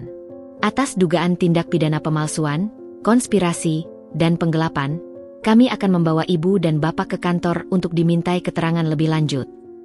Itulah kalimat yang memecah kesadaran Bu Rina. Histerianya berubah menjadi kepanikan murni. "Tidak. Anda tidak bisa. Kami keluarga terpandang. Suami saya dulu pejabat. Anda tahu kami siapa?" teriaknya. "Di depan hukum, semua sama, Bu," jawab polisi dengan dingin. "Silakan." Mas Ferdi menemukan suaranya. "Ini kesalahan besar. Kakek saya sudah tidak waras. Dia dimanipulasi oleh istri saya." Dia menunjukku dengan jari gemetar. Polisi itu melihatku. "Ibu." Aku menarik napas. "Saya Dinda, istri Ferdi. Saya siap memberikan keterangan dan bukti bahwa suami dan ibu mertua saya merencanakan ini selama berbulan-bulan. Saya juga memiliki rekaman percakapan mereka di rumah ini." Aku mengeluarkan ponselku. Suara Bu Rina dan Mas Ferdi yang membicarakanku dengan dingin terdengar jelas. Wajah Mas Ferdi hancur total.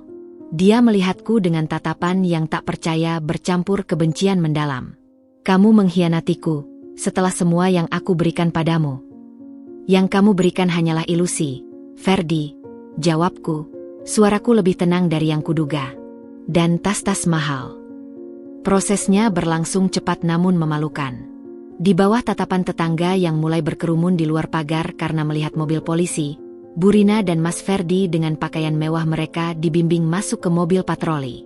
Dokter Arif dan Pak Erwin juga diminta ikut untuk dimintai keterangan. Sebelum masuk mobil, Bu Rina berbalik, matanya seperti bisa membunuh dari kejauhan. "Dinda, kamu akan menyesal. Kamu pikir kamu menang? Kamu hanya alat tua bangka itu. Dia akan membuangmu juga." Kakek, yang berdiri di teras memegangi tanganku, tak bereaksi. Tapi genggamannya di tanganku menguat, memberi dukungan diam-diam. Setelah mobil-mobil itu pergi, sunyi yang aneh menyelimuti rumah besar itu. Marta menangis pelan di dapur. Pak Bambang dan pengacaranya masih di ruang tamu, membicarakan langkah hukum selanjutnya.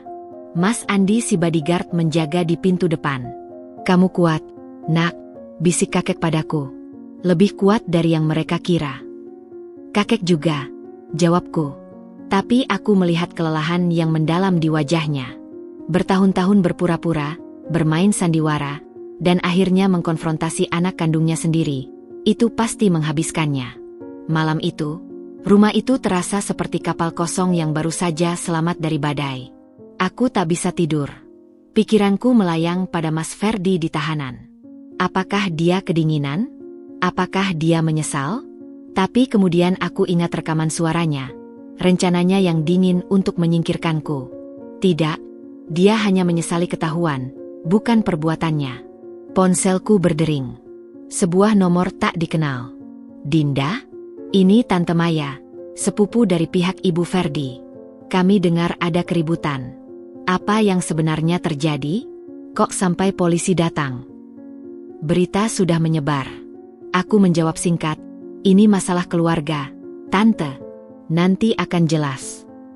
Tak lama, pesan dari beberapa teman sosialita Bu Rina berdatangan, penuh dengan pertanyaan terselubung yang ingin mencari gosip. Aku mematikan ponsel. Karma untuk mereka mungkin sudah mulai berjalan, tapi konsekuensinya juga menyiprat ke sekeliling. Pagi hari, Pak Bambang datang lagi dengan berita. Ferdi dan Bu Rina sudah ditahan di sel sementara, menunggu proses penyidikan. Dr. Arif dan Pak Erwin juga ditahan, tapi di tempat terpisah. Mereka semua menyangkal, tapi bukti-bukti kita kuat. Bagaimana dengan kehidupan mereka di luar? Tanyaku. Sudah hancur, jawab Pak Bambang dengan nada datar.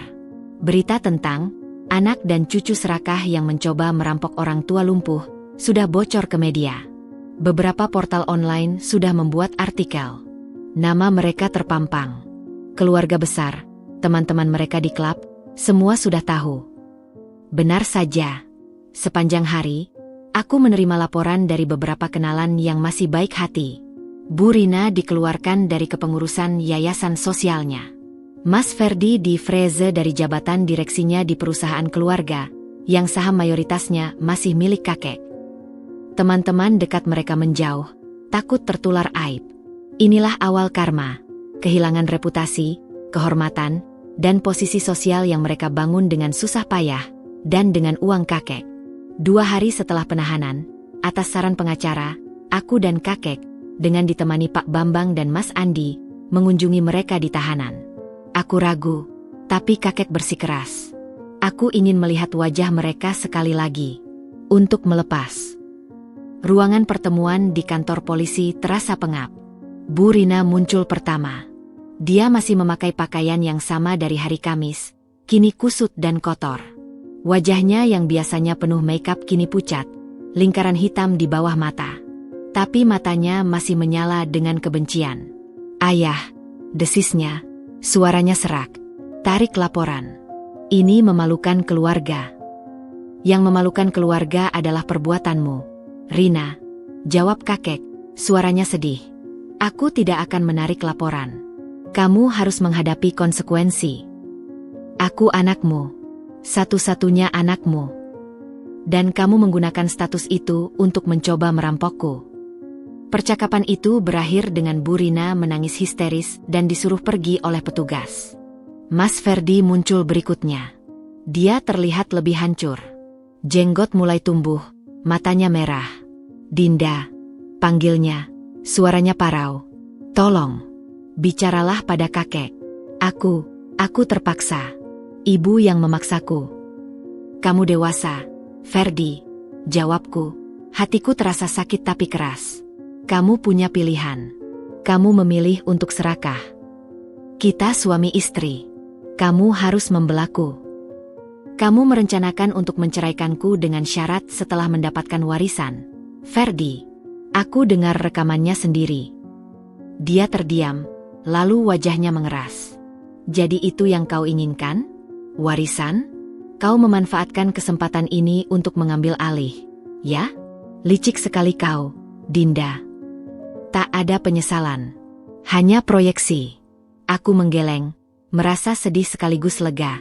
Inilah pria yang kunicah hati dulu. Sudah cukup, kata kakek. Ferdi, Aku akan memastikan kamu mendapat pengacara yang baik. Tapi untuk kejahatanmu, kamu harus dihukum. Belajarlah. Kami pergi, meninggalkan Mas Ferdi yang menatap kosong. Di mobil dalam perjalanan pulang, kakek memegangi tanganku erat. Kadang, karma tidak perlu menunggu lama, nak. Kadang, karma itu adalah konsekuensi langsung dari pilihan kita sendiri. Hari-hari berikutnya membawa gelombang karma lain.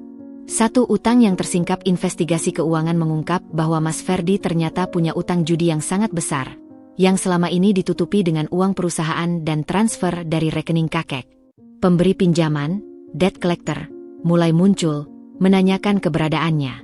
Dua gaya hidup yang runtuh tanpa akses ke rekening yang dibekukan, Bu Rina dan Mas Ferdi tak bisa lagi membayar cicilan apartemen mewah mereka, langganan klub eksklusif, atau mobil-mobil mewah. Semua barang bermerek yang menjadi kebanggaan mereka, kini tak berarti. 3. Isolasi sosial total, tak seorang pun dari lingkaran sosial mereka yang mau menjenguk atau membantu. Mereka benar-benar sendiri. Sementara itu, di rumah besar itu, kakek dan aku mulai membangun kehidupan baru. Kakek secara resmi mencabut semua kuasa yang pernah diberikan pada Bu Rina dan mengangkatku sebagai wali kesehatan dan keuangannya. Sebuah langkah hukum yang dia lakukan dengan sadar dan di hadapan notaris independen baru. Aku juga secara resmi mengembalikan buku tabungan berisi 5 miliar itu. Ini bukan jalanku, kek, kataku. Tapi kakek menolak. Simpanlah. Sebagai jaminan untukmu. Atau, jika kamu memang tak mau, kita gunakan untuk memulai yayasan kita. Tapi sebagian harus tetap untukmu. Itu adalah hakmu. Karma bagi Bu Rina dan Mas Ferdi masih akan berlanjut di pengadilan. Tapi bagi kakek dan aku, ini adalah awal dari pemulihan. Rumah yang dulu terasa seperti istana yang dikutuk, kini perlahan mulai terasa seperti rumah. Ada tawa sesekali, percakapan yang berarti, dan kedamaian yang diperoleh dengan susah payah. Namun, di balik kedamaian itu, aku tahu satu hal, Bu Rina bukanlah orang yang akan menyerah begitu saja. Dan Mas Ferdi, dengan kebanggaan yang hancur dan kebencian yang mendalam, bisa melakukan hal-hal nekat. Karma mungkin sudah mulai berlari, tapi perlombaan belum benar-benar berakhir. Babak berikutnya, mungkin lebih berbahaya, masih menanti. 3 hari di tahanan telah mengubah Mas Ferdi menjadi bayangan dari dirinya yang dulu. Ruang sel yang sempit, bau disinfektan yang menusuk, dan kenyataan pahit bahwa tak ada seorang pun dari teman-temannya yang datang menjenguk, perlahan-lahan merontokkan tembok kesombongannya. Pada hari keempat, melalui pengacaranya yang ditunjuk pengadilan, Pak Hendra, Ferdi menyampaikan permintaan, ingin bertemu denganku, berdua saja. Aku ragu. Kakek melarang. Itu jebakan, Dinda. Dia hanya akan mencoba memanipulasimu lagi.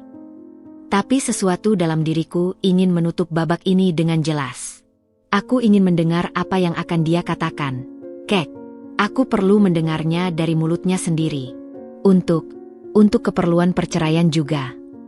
Akhirnya, dengan pengawasan ketat Pak Bambang dan ditemani Mas Andi yang akan menunggu di luar, aku setuju. Tidak di ruang pertemuan keluarga, tapi di sebuah ruang interogasi kecil yang kosong. Hanya ada sebuah meja dan 2 kursi. Lampu neon di atas kepala berkedip-kedip, menerangi ruangan dengan cahaya putih yang keras. Ferdi dibawa masuk dengan tangan terborgol. Dia mengenakan seragam tahanan oranye yang membuatnya terlihat lebih kecil dari biasanya. Ketika melihatku, matanya yang sayu tiba-tiba berbinar sejenak, lalu redup lagi. "Terima kasih sudah datang," katanya. Suaranya parau. Petugas membuka borgol satu tangannya dan mengaitkannya ke ring besi di meja. Petugas dan Pak Hendra berdiri di dekat pintu, memberi kami ruang privasi semu. "Dinda," mulainya, tangannya yang bebas meraih udara seolah ingin memegang tanganku, tapi aku tak bergerak. Aku tidak tahu harus mulai dari mana. Dari awal, Ferdi. Dari awal kenapa semua ini terjadi. Dia menarik napas dalam-dalam, menatap langit-langit. Semua berawal dari rasa tidak pernah cukup. Suaranya pelan, penuh penyesalan yang terdengar nyata untuk pertama kalinya. "Ibu," dia selalu bilang, "kita keluarga besar, kita harus tampil sempurna. Mobil terbaru, rumah terbaik, sekolah internasional untuk anak-anak kita nanti. Tapi uang kakek, meskipun banyak, tidak cukup untuk gaya hidup yang ibu inginkan. Maka kami mulai meminjam. Meminjam tanpa izin. Koreksiku dingin. Dia mengangguk, tak membantah. Awalnya kecil. Untuk nutupi kerugian investasi bodohku. Lalu untuk bayar utang kartu kredit ibu. Kemudian, untuk judi. Kata itu terlempar seperti batu. Judi. Aku kecanduan, Dinda. Matanya memerah. Sejak kuliah. Dulu hanya taruhan kecil. Tapi setelah menikah denganmu, tekanan untuk jadi suami sempurna, dari keluarga sempurna, itu berat. Judi jadi pelarian. Awalnya menang. Lalu kalah besar. Sangat besar. Dia menutup wajah dengan tangan yang bebas. Aku terjerat rentenir. Bunganya gila. Mereka mengancam akan menyiksaku. Bahkan mengancammu. Ibu tahu. Daripada malu, dia lebih memilih untuk mengambil dari kakek. Itu uang keluarga juga, katanya. Ngomong kosong, bisikku, tapi hatiku bergejolak. Aku ingat beberapa kali dia pulang larut dengan mata merah, bilang ada rapat darurat. Ketika kakek mulai sakit, ibu punya ide. Dia sudah tua. Warisannya akan jadi milik kita. Kenapa tidak kita ambil sekarang, sebelum dia habiskan untuk yayasan-yayasannya yang tidak jelas itu? Aku menolak awalnya, Dinda, aku bersumpah. Tapi, ancaman rentenir, tekanan ibu, dan godaan melihat angka di rekening kakek. Dia terisak. Aku lemah. Aku jatuh. Dia menatapku, air mata mengalir deras. Dan tentang kamu, rencana untuk menyingkirkanmu. Suaranya tercekat. Itu hanya omong kosong ibu di saat marah. Aku tidak pernah setuju. Aku mencintaimu, Dinda. Aku hanya terjebak. Kata-kata itu seperti menyulut sumbu dalam diriku. Cinta? Suaraku meninggi, membuat petugas di pintu menoleh. Kamu panggil itu cinta? Menikahiku untuk jadi perawat gratis? Memanfaatkanku? Merencanakan untuk membuangku setelah kamu dapat warisan?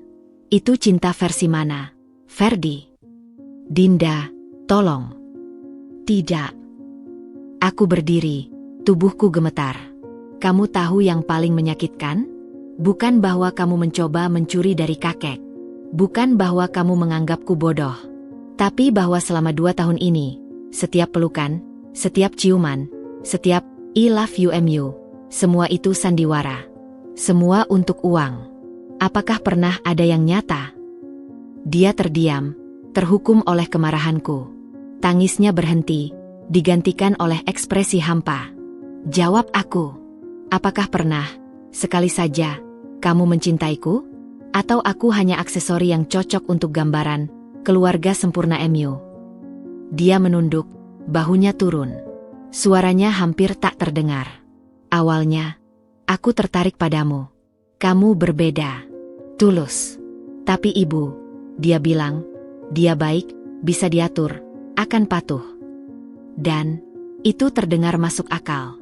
Lalu segalanya jadi berantakan. Aku terjebak dalam kebohongan. Semakin dalam, semakin sulit keluar. Pengakuan itu, meski jujur, justru lebih menyakitkan daripada jika dia terus membohongiku. Karena artinya, fondasi pernikahan kami memang dibangun atas kepalsuan.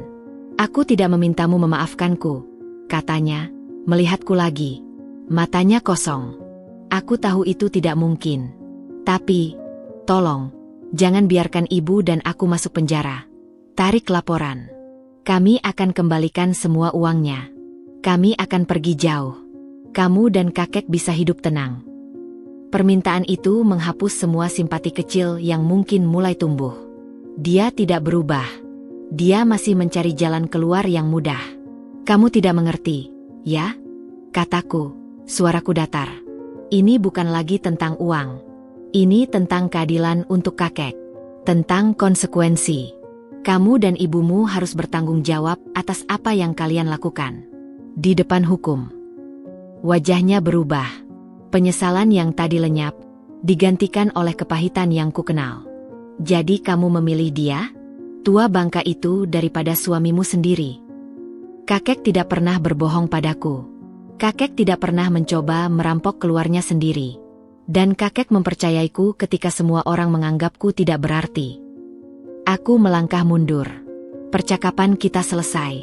Ferdi, pengacaramu akan mengurus segalanya. Dan pengacaraku akan mengurus perceraian kita.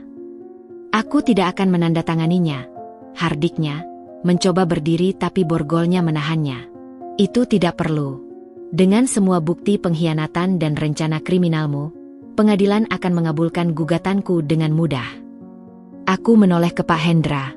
Saya sudah selesai. Tunggu, teriaknya saat aku berbalik. Suaranya pecah. Dinda, aku benar-benar menyesal. Aku hancur. Lihatlah aku. Apa ini yang kamu inginkan? Aku berhenti di depan pintu, tanpa menoleh. Yang kuinginkan adalah suami yang jujur, yang tidak pernah kamu berikan. Dan ini, Ferdi, bukan yang kuinginkan. Ini konsekuensi dari pilihanmu sendiri. Selamat tinggal. Aku meninggalkan ruangan itu, meninggalkannya sendiri dengan jeritan dan tangis yang meraung-raung di belakangku. Suara itu akan menghantuiku di malam-malam sunyi, tapi aku tahu, aku telah melakukan hal yang benar. Di mobil, dalam perjalanan pulang, air mata akhirnya tumpah. Bukan untuknya, tapi untuk ilusi yang telah kupercayai. Untuk Dinda yang polos dan penuh cinta 2 tahun yang lalu, yang telah dikhianati dengan begitu sempurna. Mas Andi yang menyetir diam. Pak Bambang di sampingku menaruh tangan di pundakku. Kuat, Ibu Dinda. Kebenaran memang seringkali lebih menyakitkan daripada kebohongan. Apakah pengakuan tadi akan membantu kasusnya? Tanyaku, menghapus air mata. Sebaliknya, jawab Pak Bambang. Dia secara tidak langsung mengakui semua tuduhan dalam keadaan emosional. Itu akan memperkuat posisi kita. Sampai di rumah, kakek menungguku di teras. Aku langsung memeluknya erat, seperti anak kecil yang ketakutan. Dia mengakui semuanya. Kek, bisikku. Tentang utang, tentang judi, tentang tekanan Bu Rina. Tapi dia masih meminta untuk menarik laporan.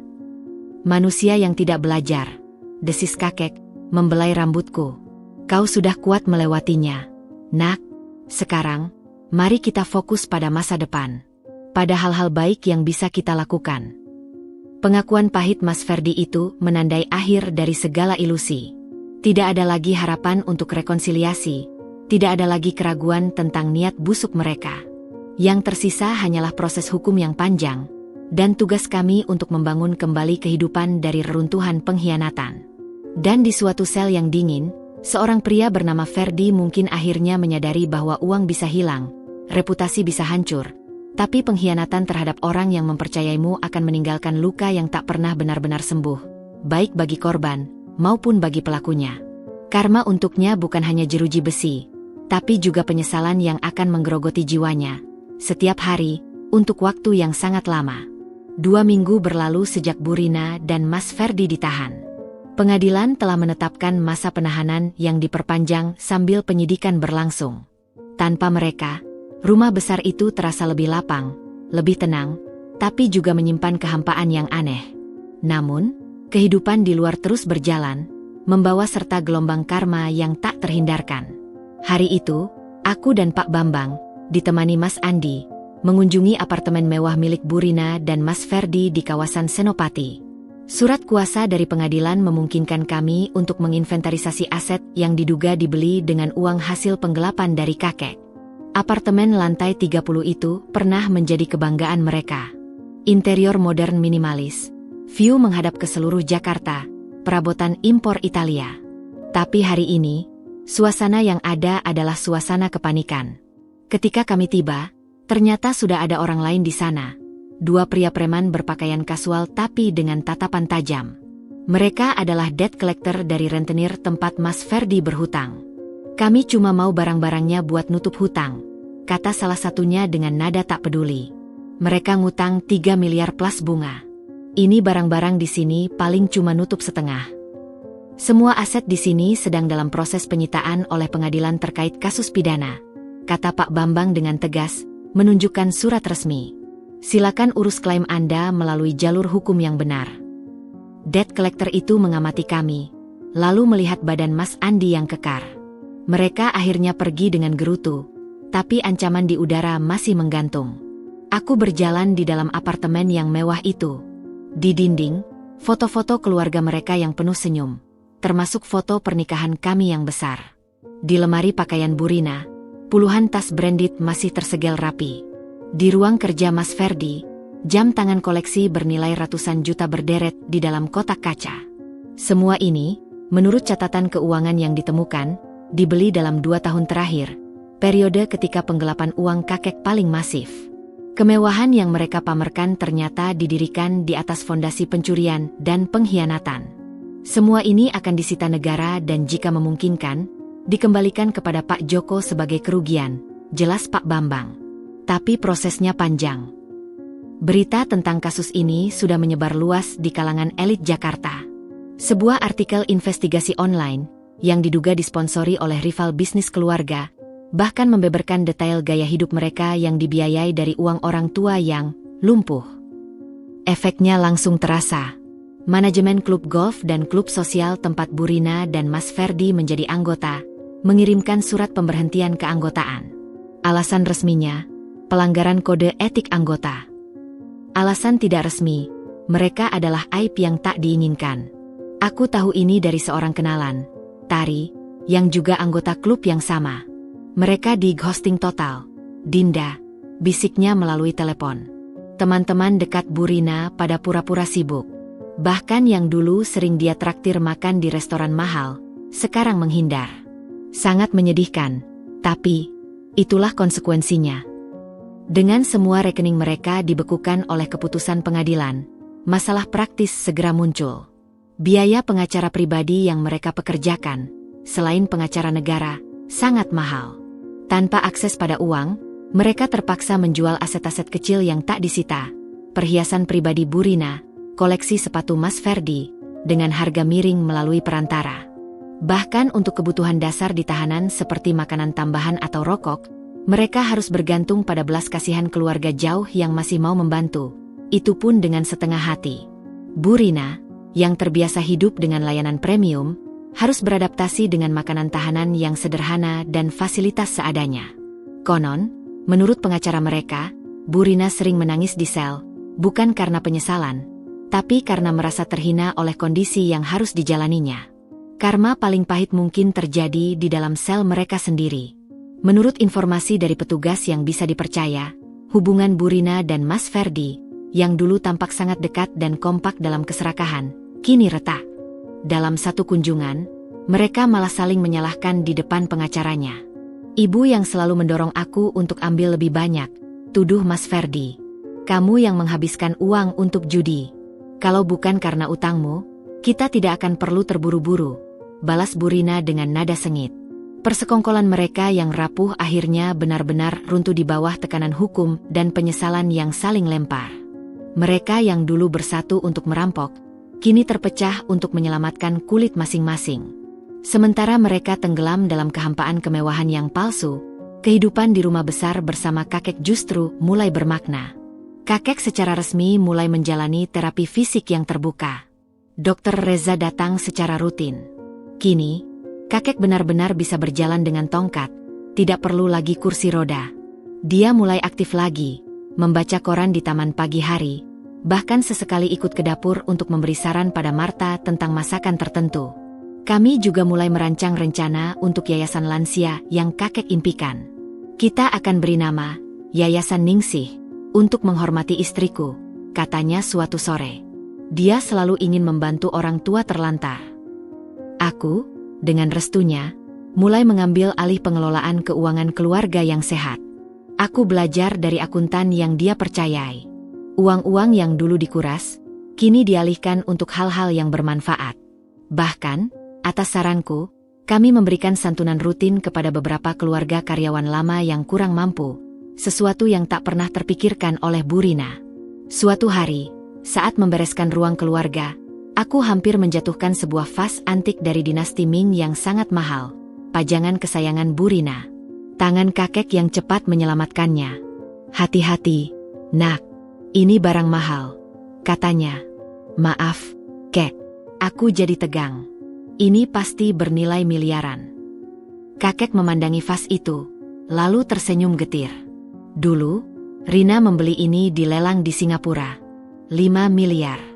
Dia bilang itu investasi. Tapi lihat sekarang. Dia menepuk vas itu. Dia ada di balik jeruji, dan vas ini ada di sini. Dia tidak bisa menikmatinya, tidak bisa memamerkannya. Apa gunanya? Dia menatapku. Kemewahan itu seperti vas ini. Dinda. Indah, berharga, tapi rapuh dan dingin. Ia tidak bisa menghangatkanmu di malam yang sepi, tidak bisa menemanimu saat kau menangis. Yang bisa melakukan itu adalah orang-orang yang tulus di sekitarmu. Ucapan itu menyentuhku dalam. Aku akhirnya mengerti. Bu Rina dan Mas Ferdi mengejar kemewahan, tetapi mengabaikan hal-hal yang benar-benar berharga. Kejujuran, keluarga, kedamaian batin. Sekarang, mereka kehilangan semuanya.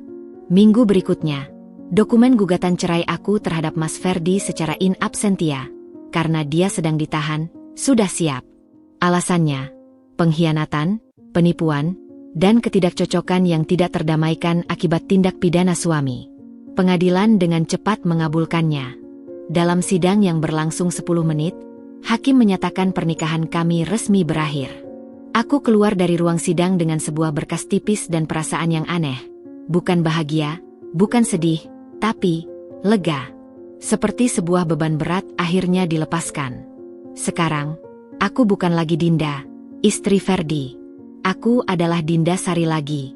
Perempuan 28 tahun yang punya luka, tapi juga punya kekuatan baru, dan sebuah tujuan mulia bersama seorang pria tua yang menjadi keluarga sejatiku. Kehampaan di balik kemewahan yang dialami Bu Rina dan Mas Ferdi adalah pelajaran yang mahal. Mereka punya segalanya yang bisa dibeli uang, tetapi kehilangan semua yang tidak ternilai harganya. Dan untuk kami di rumah tua yang penuh dengan kenangan pahit manis itu, kami justru menemukan kekayaan sejati, saling percaya, ketenangan, dan kesempatan untuk melakukan kebaikan.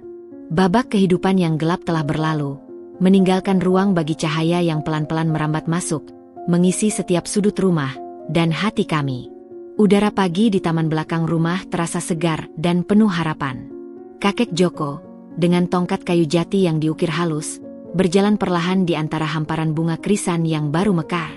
Langkahnya masih tertatih, namun mantap. Tidak lagi pura-pura. Ini adalah perjuangan nyata untuk memulihkan kekuatan ototnya yang melemah setelah berbulan-bulan berpura-pura lumpuh. Dahsyat, Pak Joko, seru Dita, fisioterapis muda yang datang 3 kali seminggu. Jangkauan langkah Bapak sudah hampir normal. Minggu depan kita coba jalan tanpa tongkat di area datar. Kakek tersenyum, keringat membasahi keningnya. Aku menyaksikan dari teras sambil memegangi secangkir teh.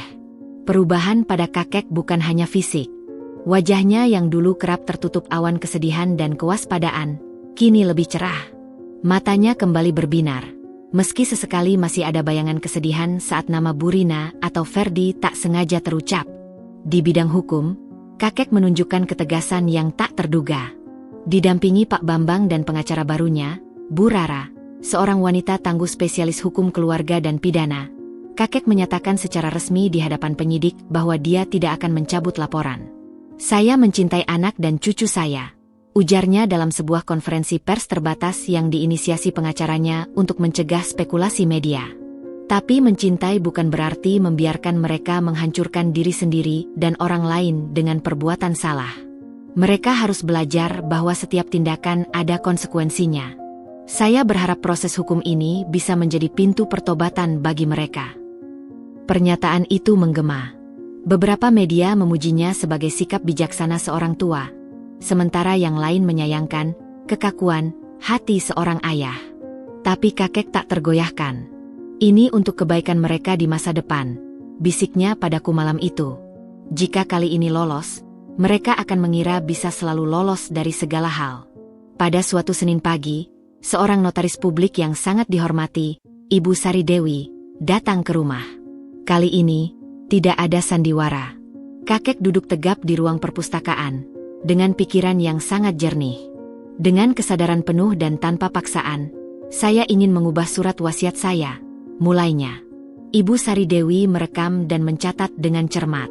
Isi surat wasiat baru itu adalah 1/50 dari total asetnya akan diwariskan kepada Yayasan Ningsih, yang akan bergerak di bidang perawatan lansia terlantar dan pendidikan anak yatim. Kakek menunjukku sebagai ketua Dewan Pembina, dengan pengawasan dari sebuah dewan yang terdiri dari Pak Bambang, Dr. Reza, dan seorang tokoh agama. 2/25 akan diwariskan kepada Dinda Sari, dengan klausul khusus, uang itu harus digunakan untuk kehidupan dan pendidikannya, serta untuk mendanai program-program khusus di yayasan. Dia adalah cucu hati saya, yang telah menunjukkan kesetiaan dan kebaikan tanpa pamrih, tulis kakek dalam surat wasiat. 3/15 akan ditempatkan dalam trust fund untuk cucu-cucu kelak, jika ada, khusus untuk biaya pendidikan dan kesehatan, dengan aku dan yayasan sebagai pengelola. 4/10 sisanya akan diberikan kepada Rina, Bu Rina, dalam bentuk tunjangan bulanan terbatas yang hanya cukup untuk kehidupan sederhana, setelah dia menyelesaikan masa hukumannya. Ini agar dia tidak telantar, tapi juga tidak kembali pada gaya hidup lama. Tidak ada bagian untuk Ferdi dalam surat wasiat. Tapi secara terpisah, kakek menyisihkan dana untuk membayar hutang judi Ferdi ke rentenir, setelah diverifikasi jumlah sahnya oleh pengacara, agar hidupnya tidak terus dikejar-kejar. Itu adalah bantuan terakhir saya sebagai kakek. Setelah itu, jalannya dia sendiri. Begitu surat wasiat ditandatangani dan disahkan, kakek seperti melepaskan beban terakhir. Sekarang, apapun yang terjadi padaku, aku tenang, ucapnya. Dengan bagian warisan yang sudah jelas, kami segera bertindak. Proyek pertama Yayasan Ningsih adalah membangun rumah singgah lansia, Ningsih, di sebuah lahan milik kakek di Bogor yang tadinya akan dijual oleh Bu Rina. Aku, yang dulu hanya graphics designer, kini belajar tentang manajemen proyek, anggaran, dan perizinan. Kakek menjadi penasehat utama. Setiap sore, kami duduk bersama melihat desain bangunan, memilih furnitur yang ramah lansia, merancang program aktivitas. Kita buatkan kebun terapi di belakang, usul kakek. Berkebun menenangkan jiwa. Dan ruang seni, tambahku. Banyak lansia punya bakat terpendam. Kami juga merekrut seorang direktur pelaksana, seorang wanita parubaya berpengalaman di bidang sosial. Proses ini menyembuhkan kakek lebih dari sekadar terapi fisik. Dia punya tujuan lagi. Dia merasa hidupnya masih berguna. Suatu hari, kakek memintaku mengantarnya ke Taman Menteng. Di sana, seorang nenek anggun dengan rambut memutih total sudah menunggu di sebuah bangku. Ini Tante Atik, sahabat almarhumah Nenek Ningsih. Perkenalan kakek, matanya berkaca-kaca. Tante Atik memeluk kakek erat. Joko, akhirnya kamu keluar dari kepompongmu. Selama 2 jam, mereka bercerita tentang masa lalu, tentang Nenek Ningsih, tentang hal-hal sederhana yang membahagiakan. Tante Atik juga seorang janda yang aktif di kegiatan sosial. Dia menawarkan diri menjadi relawan di yayasan kami. Pertemuan itu mengisi ruang kosong dalam hati kakek. Dia mulai membuka diri lagi pada pertemanan lama, perlahan-lahan membangun jaringan sosial yang sehat, jauh dari orang-orang yang hanya mengincar hartanya. Meski tegas secara hukum, kakek tetap seorang ayah dan kakek. Suatu malam, kudapati dia menulis surat dengan tangan gemetar. Ini untuk Rina dan Ferdi, katanya. Aku tidak bisa menyampaikan ini langsung sekarang. Tapi suatu hari nanti, mereka akan membacanya. Aku tidak membaca isinya. Tapi kakek bilang, itu berisi tentang cintanya yang tidak pernah berubah, tentang kekecewaan yang mendalam, tentang harapan bahwa mereka bisa berubah, dan tentang pengampunan yang suatu hari bisa terjadi, tapi bukan pengampunan yang melupakan keadilan. 6 bulan kemudian, rumah singgah lansia, Ningsih, resmi dibuka. Upacara peresmian sederhana dihadiri oleh beberapa lansia pertama, relawan, dan teman-teman lama kakek. Kakek, yang sekarang sudah bisa berjalan tanpa tongkat untuk jarak pendek, memotong pita. Matanya berlinang saat melihat seorang nenek 80 tahun tersenyum senang di kursi roda barunya, atau seorang kakek asyik mewarnai di ruang seni. Ini yang seharusnya dilakukan uang, bisiknya padaku. Memberi kehangatan, memberi harapan. Kakek Joko telah bangkit kembali. Bukan hanya dari kelumpuhan, palsunya, tapi dari keputusasaan, dari pengkhianatan, dari rasa percaya yang hancur. Dia telah mengubah racun pengkhianatan menjadi obat bagi orang lain yang menderita. Dia menemukan keluarganya bukan hanya dalam ikatan darah, tapi dalam ikatan kemanusiaan dan kebaikan. Dan aku, yang ditinggal sendirian merawatnya, kini berdiri di sampingnya, bukan sebagai perawat, tetapi sebagai partner, sebagai cucu hati, sebagai penerus misi kebaikannya. Kebangkitan kakek adalah kebangkitan kami berdua. Dan ini baru awal dari perjalanan panjang memberi makna pada warisan yang sesungguhnya.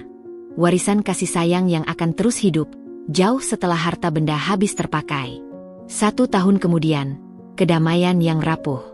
Rumah besar itu kini bernapas dengan irama baru. Taman belakang, yang dulu hanya pajangan, telah berubah menjadi kebun terapi kecil dengan tanaman herbal dan bunga-bunga cerah. Suara tawa kakek dan para lansia dari rumah singgah, Ningsih, yang sedang berkunjung, sesekali memecah kesunyian. Kehidupan kami telah menemukan normalitas yang tenang, hampir bahagia. Namun, di balik kedamaian itu, bayangan dendam Burina tetap menggantung seperti kabut tipis. Dia telah dibebaskan dengan percobaan 2 tahun setelah vonis, berkat pengacara tangguh dan pertimbangan dia sebagai perempuan tua pertama kali tersangkut. Syaratnya, wajib lapor, dilarang mendekati kakek dan aku, serta tunjangan bulanan dari kakek adalah satu-satunya sumber penghasilannya yang legal. Gaya hidup mewahnya sudah lama pudar. Dia tinggal di sebuah rusunawa sederhana di pinggiran Jakarta, jauh dari gemerlap Senopati. Mas Ferdi, di sisi lain, masih harus menjalani sisa 3 tahun masa tahanannya. Hutang judinya telah dilunasi kakek, namun beban moral dan hukumnya tetap ada. Suatu Sabtu sore, saat aku sedang menyiram tanaman di depan rumah, sebuah taksi tua berhenti di gerbang. Dari dalamnya, turunlah sosok yang langsung membuat darahku membeku. Burina. Dia tampak 10 tahun lebih tua. Rambut yang dulu selalu dicat rapi kini dibiarkan memutih dan acak-acakan. Pakaiannya sederhana, sebuah dress katun yang sudah kusam. Tapi matanya masih menyimpan bara yang sama. Dingin, penuh perhitungan, dan kini bercampur dengan kepahitan yang mengkristal. Dinda, sapanya, suaranya serak tapi jelas. Aku mau bicara dengan ayah. Mas Andi, yang selalu berjaga, segera melangkah menghalangi antara dia dan gerbang. Maaf, Bu. Ada perintah tidak boleh masuk. Aku anaknya. Ini rumah ayahku. Suaranya meninggi, mulai kehilangan kontrol. Aku menarik napas, mendekati pagar besi yang mengantarai kami.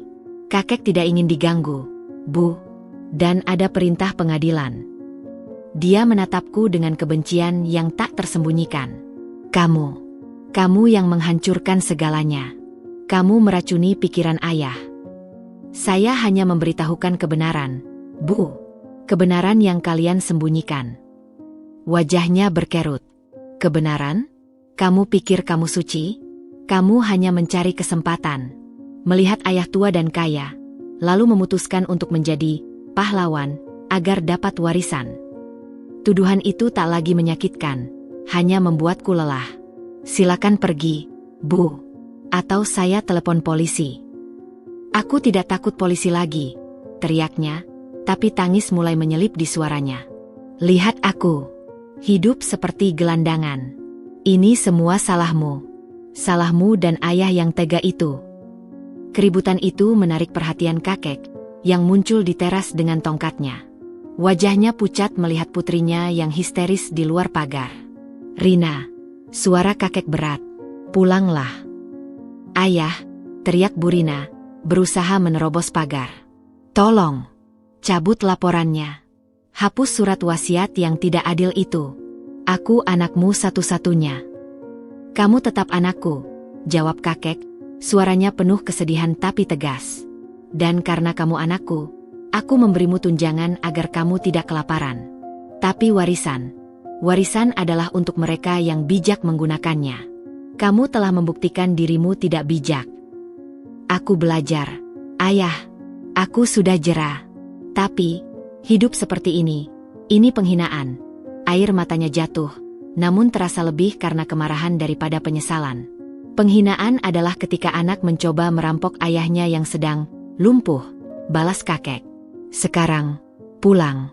Atau tunjangan bulananmu berikutnya akan saya bekukan karena melanggar perintah pengadilan. Ancaman itu bekerja. Bu Rina terdiam, napasnya tersengal-sengal. Dia memandangi kakek, lalu kepadaku, dengan tatapan yang bisa membunuh. Kalian berdua, kalian akan menyesal, desisnya, penuh sumpah serapah. Aku tidak akan melupakan ini. Dia masuk kembali ke taksi dan pergi, meninggalkan energi negatif yang menggantung di udara sore itu. Dendam Bu Rina tidak berhenti di situ. Dalam minggu-minggu berikutnya, mulai beredar kabar burung di kalangan keluarga besar dan kenalan lama. Kabar bahwa aku, Dinda, adalah gold digger licik yang memanipulasi kakek yang sudah pikun. Bahwa aku sengaja memisahkan kakek dari anak kandungnya untuk menguasai harta. Bahkan, sebuah blog anonim memposting artikel panjang dengan judul Misteri Lumpuhnya Sang Konglomerat Tua, Manipulasi atau Fakta, yang secara halus menyudutkanku dan mempertanyakan kapasitas mental kakek. Aku panik. Reputasi yayasan yang sedang kami bangun bisa hancur. Tapi kakek justru tenang. Dia sedang kehabisan senjata, kata kakek suatu malam. Dia mencoba cara terakhir, memfitnah. Kita lawan dengan terang. Keesokan harinya, melalui pengacara Bu Rara, kami menggelar konferensi pers kecil. Kakek hadir, dengan jas rapi dan berdiri tegak tanpa bantuan. Dengan pikiran yang sangat jernih dan kata-kata terstruktur, dia menjawab setiap pertanyaan. Saya, Djoko Widarto, dalam keadaan sehat jasmani dan rohani, menyatakan dengan tegas bahwa semua keputusan hukum dan keuangan saya dibuat dengan sadar penuh, ujarnya di depan beberapa wartawan. Dinda Sari adalah penjaga saya yang setia, dan sekarang adalah cucu hati saya yang mengelola yayasan sosial saya. Segala fitnah terhadapnya adalah serangan terhadap saya. Dia bahkan menunjukkan laporan medis terbaru dari Dr. Reza dan 2 dokter independen lain yang menyatakan kesehatannya yang baik. Dia juga memperlihatkan rekaman CCTV dari hari konfrontasi dengan notaris, yang dengan jelas menunjukkan Bu Rina dan Ferdi yang sedang merencanakan kejahatan mereka. Saya mengasihi anak saya, Rina. Tapi kasih sayang tidak boleh membutakan pada kesalahan. Saya berdoa suatu hari dia benar-benar bertobat, bukan sekadar menyesali ketahuan. Konferensi pers itu menjadi berita utama. Opini publik berbalik. Fitnah Bu Rina justru membuatnya terlihat lebih buruk. Keluarga besar yang dulu ragu-ragu, kini mendukung kakek. Karma datang dengan cepat untuk Bu Rina. Beberapa hari setelah konferensi pers, dia mendapat panggilan dari dinas sosial. Atas pengaduan dari yayasan kami, yang didukung bukti, tunjangan bulanannya dari kakek akan dikelola oleh seorang truste dari dinas sosial. Dia tidak lagi menerima uang tunai langsung, melainkan dalam bentuk voucher kebutuhan pokok dan pembayaran langsung untuk sewa dan listrik. Ini untuk mencegahnya menggunakan uang itu untuk hal-hal lain, termasuk mungkin membayar orang untuk memfitnah. Dia juga dikenakan peringatan keras oleh pengadilan karena diduga melanggar perintah untuk tidak mendekati dan memfitnah. Percobaannya bisa dicabut. Pukulan terakhir datang dari keluarga jauhnya sendiri. Sebuah surat dari sepupu-sepupunya menyatakan bahwa mereka tidak ingin lagi terlibat atau mendengarkan aduannya, karena aib yang terus-menerus dia ciptakan. Bu Rina akhirnya menyadari, tidak ada lagi yang mendengarkannya. Tidak ada lagi yang mempercayainya. Dia telah menjadi orang yang diasingkan oleh keserakahan dan dendamnya sendiri. Beberapa bulan setelah insiden itu, kami menerima kabar bahwa Bu Rina telah pindah ke sebuah kota kecil di Jawa Tengah. Tinggal bersama seorang saudara jauh yang bersedia menampungnya dengan syarat dia berhenti membuat keributan. Konon, dia kini lebih banyak diam, menghabiskan waktu di kebun dan PKK setempat. Mungkin, di kesunyian pedesaan itu, akhirnya dia menemukan kedamaian, atau setidaknya, penerimaan bahwa pertarungannya telah usai. Di rumah kami, kakek memandangi foto lama Bu Rina saat masih kecil yang tersimpan di album. Aku berharap suatu hari, sebelum aku meninggal, dia datang bukan untuk meminta warisan, tapi sekadar untuk bilang, "Maaf, yah," bisiknya. Aku memegangi pundaknya. Semoga, kek. Dendam itu telah berakhir bukan dengan ledakan, tetapi dengan pelan-pelan padam, ditinggalkan oleh waktu dan keteguhan hati kakek untuk tidak membalas. Dia memilih untuk membangun, bukan merusak. Untuk memaafkan dalam hati, meski tak melupakan keadilan. Dan untukku, pelajaran terbesar adalah, Dendam dari orang yang kalah adalah racun yang mereka minum sendiri, sambil berharap kita yang keracunan. Kuncinya adalah tidak meminumnya bersama mereka. Kami memilih untuk melanjutkan hidup, dengan yayasan kami, dengan kebaikan kami, membiarkan dendam mereka tertinggal di belakang, bersama semua kenangan pahit yang memunculkannya. Babak dendam telah usai, dan babak berikutnya, babak harapan, telah menanti.